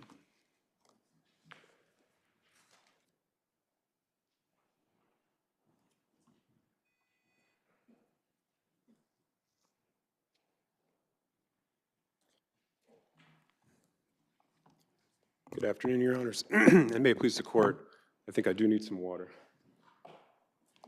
I'm sorry, I didn't know, so I started your time, but I would have waited if I knew you were having water. Bill Gustman, on behalf of the respondent Cerberus entities, if you have a preference for CRE to go next. You can That's go, but it fine. would have made more sense for the cross appellant to go first. But it's I'm fine. more than Go happy ahead. to. I'm Go more ahead. than happy to Go yield the ahead. podium. You're here. Okay. Apologies for that. We had spoken earlier and had decided among the three of us that this was an order that was acceptable, at least to us. I'll be brief, Your Honors. I do agree from the perspective of the Cerberus entities that this case is also a mess. However, with respect to Cerberus, I think it is not a mess. I think it is actually very, very clear. The Supreme Court correctly dismissed all the claims against the Cerberus entities, as did, I want to be clear in highlighting this, as did the Delaware court. RGI brought almost identical claims against the Cerberus entities Well, let me ask you a very in Delaware. specific question about the intent to be bound. I know that separate and apart from the fraudulent inducement and tortious interference, the other main allegations have to do with alter ego and intent to be bound. And I'd actually like you to address specifically the intent to be bound argument, why there isn't some evidence in the record enough to withstand a motion to dismiss as to whether or not there was an intent to be bound on the part of Cerberus. Sure. The intent to be bound argument that they're making is clearly their attempt to get around the high standard of alter ego and veil piercing. I think it's quite obvious, which is respected in Delaware. But it is a different doctrine. I agree with you. And they do cite cases. Our response to what they cite, Your Honor, is if you look at those cases, there is active participation by the parent in the performance of those contracts where there's an intent to be bound that is inferred in those cases. Here, I submit it's very clear that the obvious inference is an intent not to be bound because these contracts were specifically negotiated between and among sophisticated parties, so as Cerberus was not a party. The RGI had an opportunity, not on one occasion, but on at least 3 occasions, to have Cerberus or any of the 7 Cerberus entities that I represent be parties to this contract. They didn't do it. Isn't the allegation, this is early pleading papers, isn't there an allegation that Cerberus was very involved in the negotiations and made certain representations, about what its involvement would be in the transaction? Well, there certainly are allegations that the Cerberus entities, some unspecified of the Cerberus entities, were involved in the negotiations. That's obvious and absolutely common when you're setting up new entities to operate and run a business that a private equity company is acquiring. The whole point here is the reason why there's an intent, an obvious inference to the contrary is everybody knew that. Everybody knew that a private equity company is organizing portfolio companies to operate and run these entities, and those contracts are with those CRE entities, the portfolio companies. They're not with Cerberus. RGI is a sophisticated entity. They knew exactly what these contracts were and who was signing these contracts and whose responsibility it was. If you look at the few intent to be bound cases, they are not in this context. They are companies where there is a parent and a sub, and the parent, for example, is actively involved in a negotiation with respect to a contract that it will then be actively involved in, notwithstanding the fact there's a pre-existing parent-subsidiary relationship. Here, this is all set up exactly in the structure for a reason, all understood clearly by the parties. And that's what the Supreme Isn't that more of a Court... summary judgment argument, though, than a motion to dismiss argument? No, I don't think that's right. And I think that... We don't have a right to at least examine and have depositions what the intent of the parties was in terms of what the role of cerebris would be? I don't think in a circumstance like this where we have allegations that are basically simply you're involved in negotiating the contract, that's enough. Otherwise, there would never be... The allegations are way more than you're involved in the contract. They're way more extensive than that. They're saying that you made promises and representations to them about how this transaction would be handled and how the process would be handled. The promise or representation that they allege is essentially limited to the so-called corporate headquarters issue, which is in their fraud, one of their fraud claims, that somehow there was a fraudulent statement, an inducement that some unspecified Cerberus entity said, oh, the resort will be our corporate headquarters. As we explain in our papers, there's no allegation other than a conclusory allegation that somehow that promise, to the extent it was made, that promise was false at the time it was made. What they say is Cerberus was conducting we're going into diligence. The fraud claim, but I'm talking about doesn't matter. I'm talking about in the context of the intent to be bound. Well, in the intent to be bound, in the intent to be bound, my recollection of the pleadings is effectively the argument is they're heavily involved in the negotiation of the contracts. Our argument is, well, we'll accept that as true. However, these contracts are set up among sophisticated parties. Everybody knows, the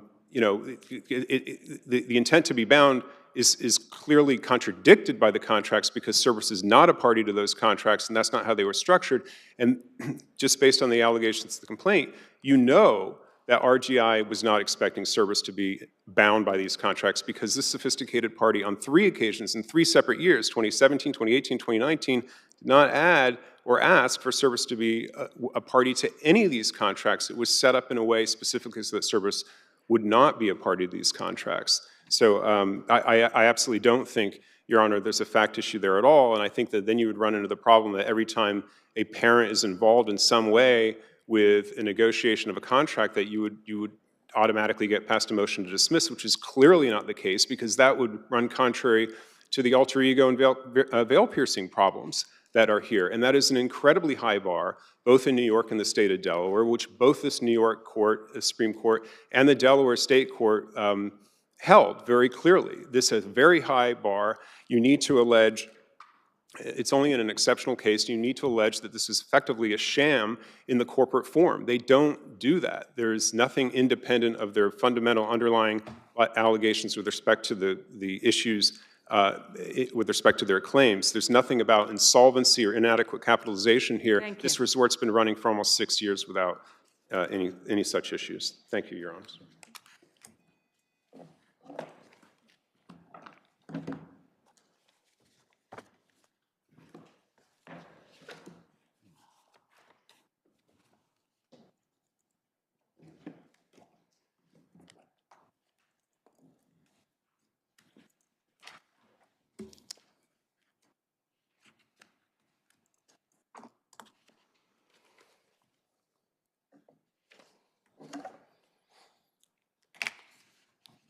Good afternoon, Your Honors. David Critchlow of Catton Mushin Rosenman LLP on behalf of the defendants, respondent, and cross-appellant. May it please the Court, I want to start with where Your Honor started with the initial appellant, which is why is this case, or why should this case remain in Delaware? And I want to start by correcting one notion, which I believe that the trial court got wrong in error, and it's part of the basis for our affirmative appeal. And that is, Your Honor referred to why shouldn't all of the other meritorious claims proceed in Delaware other than, and these are the words you used, the non-purchase agreement contracts. And I think you have identified the fundamental legal error that was made by the trial court below. There are no Well, let me interrupt you right away. Sure. Then, because you spent a long time in your brief talking about how the whole case should be in Delaware because the way to read the form selection clauses harmoniously is that the purchase agreement form selection clause trumps all the other clauses, and that should be controlling. The problem with that argument, which I don't see how you can get around, is the history of this case, which is that the Delaware court has issued a decision dismissing those claims with prejudice and saying those claims cannot proceed there. And I know the argument that you'd put in response is that this is a declaratory judgment action where you assert those claims, but that cannot give them the full relief they're seeking, which is if they're successful, they would be able to recover damages. So there is no way at this point in time that the entire action with all the claims could be heard in Delaware. So I feel like that ship has sailed. Well, Your Honor, I agree with your earlier statement. They permitted themselves to argue those cases in Delaware. They filed those counterclaims in Delaware. As you pointed out, those are pending. They have an appeal right. But not the ones having to do with the other agreements other than the purchase agreement. No, As to those, the court dismissed them with prejudice. So those can't go back to Delaware. They can't go back to Delaware, but as I heard Your Honor say, which is the same position that I have, they do have a right to appeal. Those issues were pending. No, they can't appeal. They're not going to appeal the dismissal with prejudice because they were seeking a dismissal. That's not going to be something they're going to appeal, and you can't make someone appeal something they don't want to appeal. So the status quo now is those claims are dismissed with prejudice. They cannot be heard in Delaware. So even if you are correct in your argument that all of the form clauses should be read in an integrated way so that only the Delaware one suffices, it's too late. No, let me give you a reason why I don't think it's too late, and why, as we've stated in our paper, that would allow and permit the plaintiff in a situation like that to benefit from some of the gamesmanship that you acknowledge that the Delaware court was noticing. The forum shopping. I think there's been gamesmanship on both sides, though. You did ran to the courthouse when you having them negotiate a standstill agreement. Your client ran to the courthouse and commenced litigation in Delaware. There's gamesmanship on both sides. Well, the facts are actually inaccurately presented to you in their papers, because as presented to you, I would have the same reaction. What they say is that we sent a letter the day before we filed and said, please enter a standstill agreement, and that at 1:30 p.m. the next day we filed a document. That would be horrendous if it were true. That's not true. On May 4th, we tried to negotiate. You know what? I'm going to interrupt you because we have limited time. We're not deciding that, and I don't think any of us are going to let who's playing more games really affect the substantive determination. I agree with you, Your Honor. So let's not waste time. I'll move on, and I won't waste time. The reason I think they can still appeal is if this court does what I think the law requires it to do. First of all, I will go back to the fact that the court did not look at this in its full integrated form. I found no case. There is no case out there where there is a similar procedural posture for the transaction.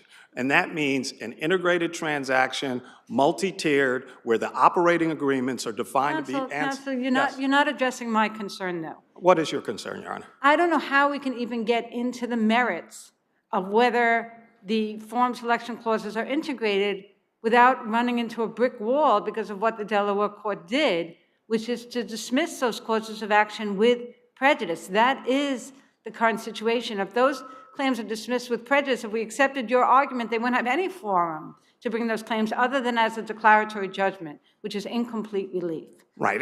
So I don't know where we're going with that argument. Our position would be that's the position that the plaintiffs put themselves in, but I'm happy to move on to 3211A4. Then let me ask you a question about that. So you have to look at whether there's another action pending. There is no other action pending now with respect to those claims that were dismissed with prejudice because they were dismissed with prejudice. Well, you've put the cart behind the horse. I think we'd have to go back in time and look at what the court did before those claims were dismissed with prejudice to see if it had operated legally. Because the Bernstein case, the White Light case, what they instruct for this court to look at and for the trial court, what it should have looked at with 3211A4 is not whether it had jurisdictions. For the purposes of this argument, I'll assume that the court is right. You can't reconcile the two agreements, which I think is wrong as a matter of law, but I understand your point.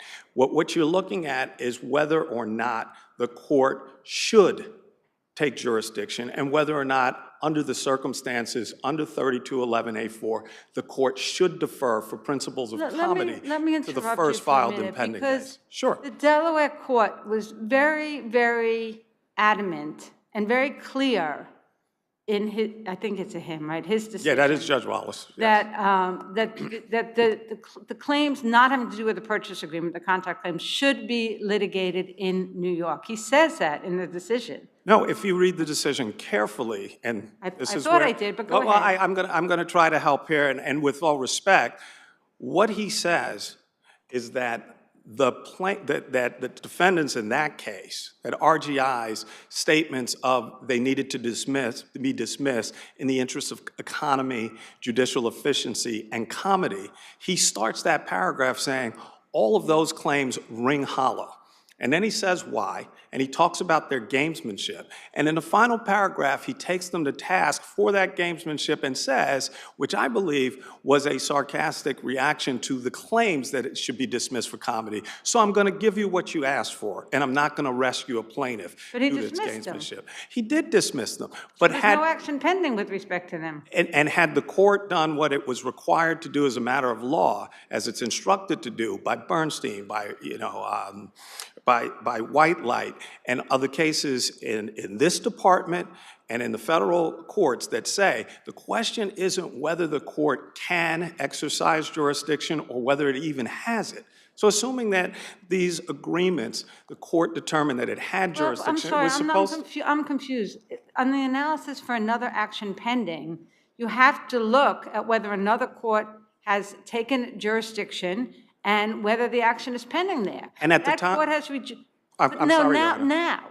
Because it's not a hard and fast rule, another action pending. It's a discretionary rule. You have to look at all the circumstances. And the circumstances as they now exist is the other courts dismiss those claims. So if we said there's another action pending, then they would have no forum to hear those claims. Counsel, Sure. are you suggesting, and it's just dawned on me, that when the Delaware court did what the RGI asked them to do, when the Delaware court said with prejudice, that meant you can't even commence that somewhere else. You're done. That's it. Your claims are gone. Is No, that what you're suggesting? I was not suggesting that, Your Honor. Okay. I think the court even goes out of its way to say it understands that it wants to pursue those claims in New York. Okay, got it. It gives the back of the hand of that notion saying you asked for it because if you look at the procedural posture that RGI had put itself in, what it was asking the court to do was give it a hedge. Stay this proceeding, and if it doesn't work out because the motion to dismiss was pending at that time, they didn't know how that was going to work out. So what they asked for, if that doesn't work out, then we'll come back and litigate in Delaware. And the thing that no one is talking about, which is, this plaintiff now suggesting that it has no basis, nowhere to bring the action, no one should have interpreted that Delaware would be the proper jurisdiction, is the fact that it itself, that first case that they're saying they brought in federal court, it itself brought a federal court claim in what jurisdiction? In Delaware. And in that complaint, they alleged a breach of the participation in the service agreement. That's no longer existing. I understand that, Your Honor. Thank you very much.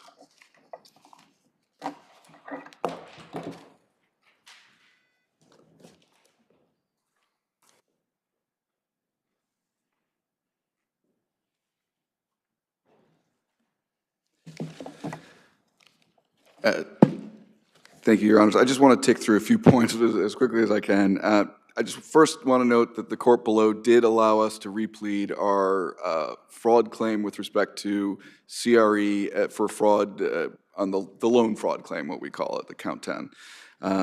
Second of all, I just don't think it makes sense to split up the fraud claims where we have tortious interference with each of the agreements, including separate timeshare agreements that are the timeshare agreements with members.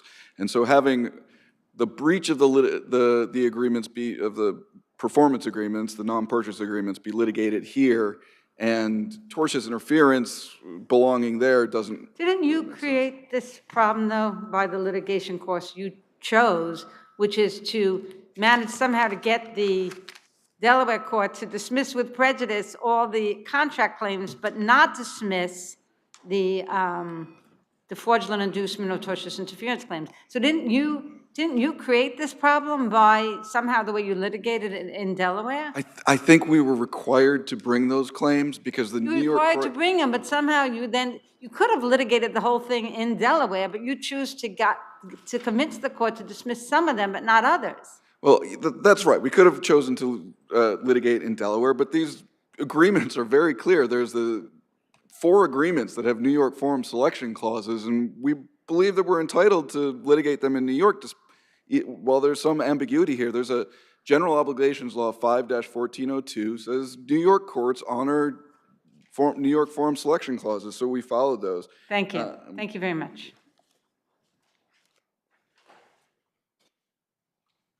I just have 1 minute of rebuttal, and I will take it. I'm not going to take up much of the court's time. It's David Critchlow again on behalf of the respondents, cross-appellants. The only thing I want to mention is that with respect to the fraud claims, at this point, those with respect to any claims that used to exist against CRE are now gone by judicial admission. I note that at... I'm sorry, by judicial admission? Yes, but RGI's reply brief, for example, and I'm quoting from it, it says, clearly then it was not CRE participation who was motivated to defraud RGI since it did not retain the funds, and this is an emphasis and in quotes, nor could have the fraud been on behalf of Exploria, which is a sister company of CRE participation, had no authority to direct the actions of the remaining CRE defendants. Now, they say that by putting all of the fraud allegations, which I also would agree. There is no fraud allegation against CRE, is there?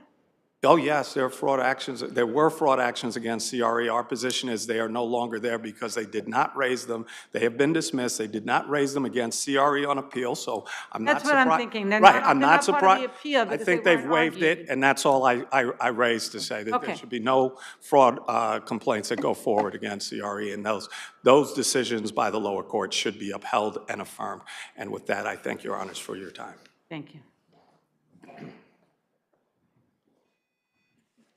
The last case is NYCTL versus Bronx County Public Administrator.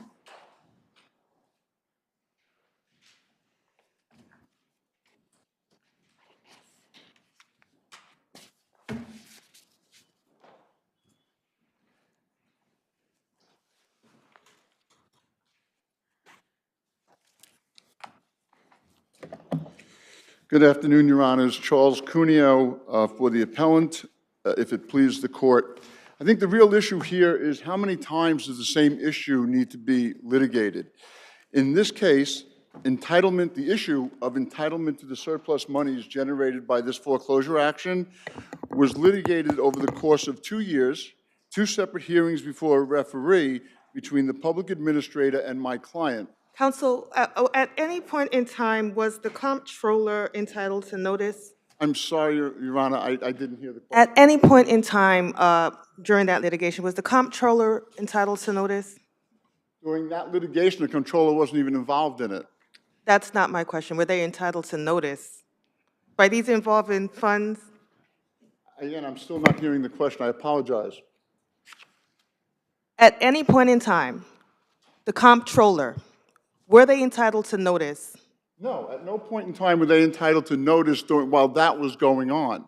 We didn't even learn that the controller that the money had been turned over to unclaimed funds until after we submitted the certified copy of the order to the Department of Finance requesting payment based on Judge Armstrong's first payment order.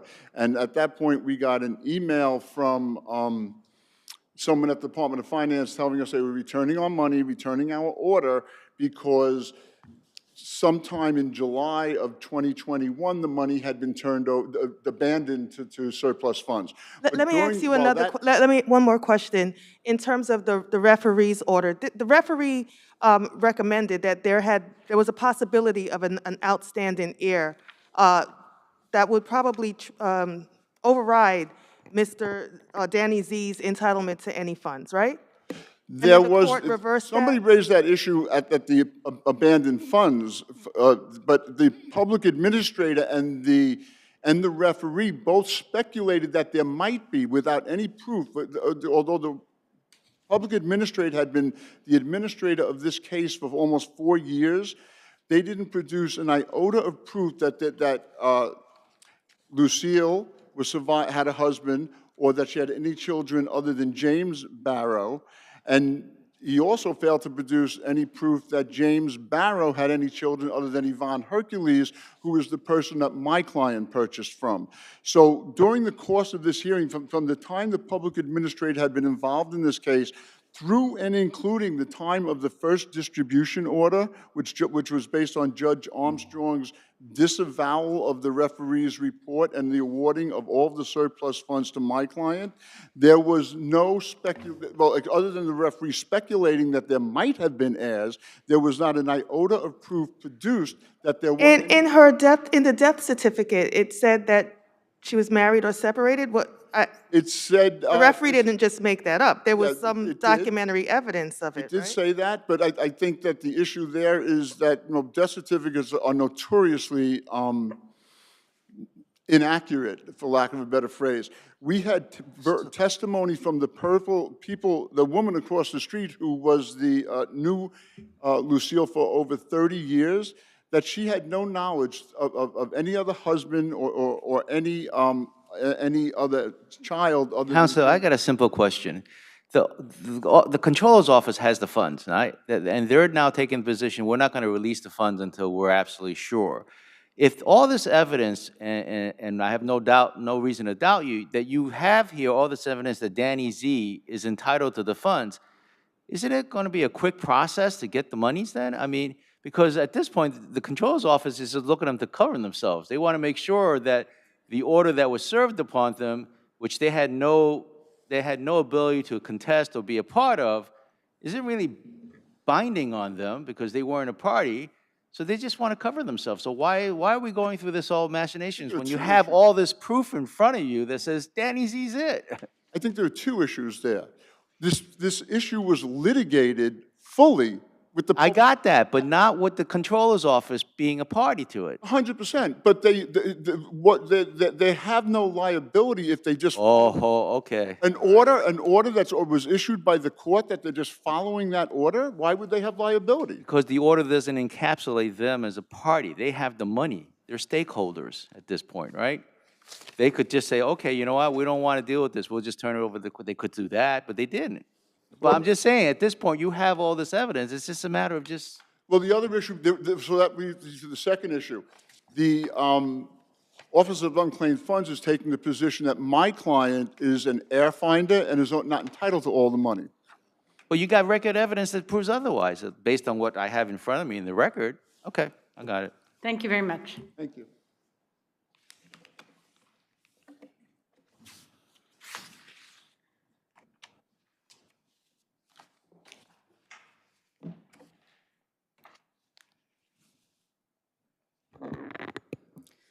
Good afternoon. Sarah Coco on behalf of the Office of the Comptroller of the State of New York. So in this appeal, Danny Z is not challenging the merits of Supreme Court's order that we were just discussing. It's raising narrow Okay, let's just get down. You have the money.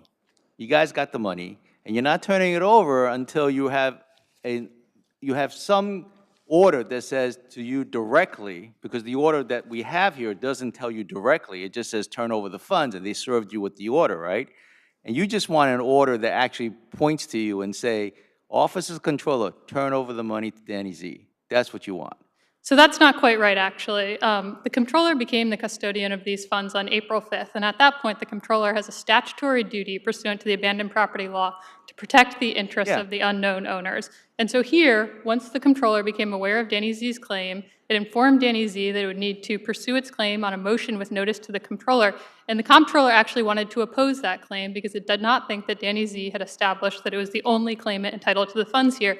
And the Comptroller, under the abandoned property law, is perpetually liable for any rightful claim to the Got it. So that at the end of the day, if you go through and put them to task and the order directs you to turn over the money, okay, I'll turn over the money. Yes. Well, actually, so Supreme Court ordered the Comptroller to turn the money over to the Bronx Public Administrator and to transfer this case to Surrogate's Court for further proceedings. So we're simply defending that outcome. So basically, the proceedings would start all over again. Just now, the Comptroller would be on notice and possibly be able to defend, investigate, or whatever the case may be. And ultimately, it might still be the outcome that Danny Z is entitled to the money, but it has to still go through the proper process.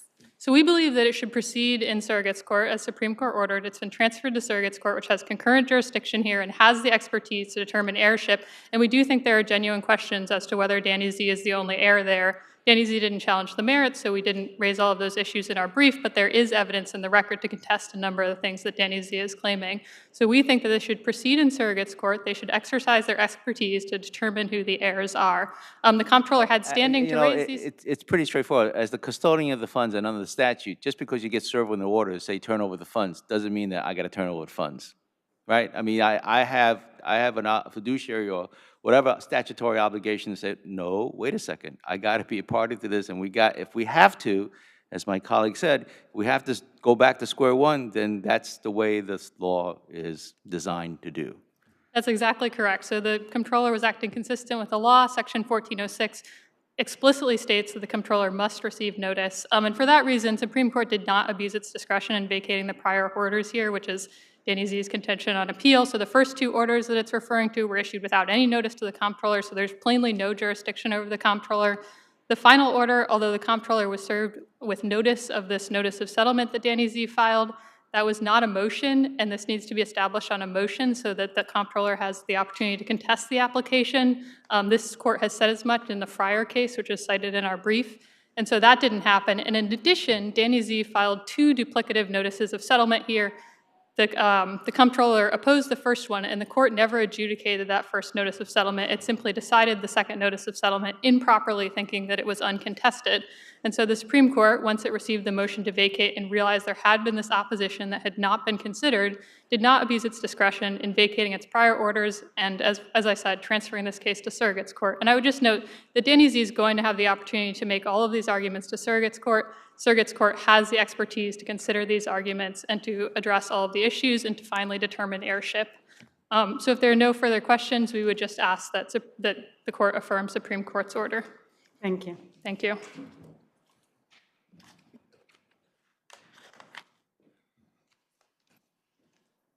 Just one point, if I may, Your Honors. Judge Oring, I think you hit the nail right on the head. There is an order directing unclaimed funds to pay the money. Judge Armstrong actually signed an order like that, then ultimately vacated it. That order that you are referring to exists or existed.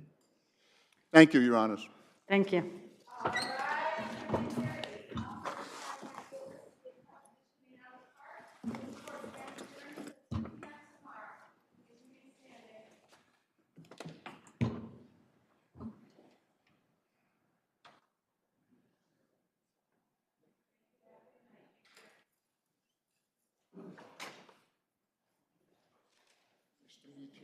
How are you? It's been fine, yes.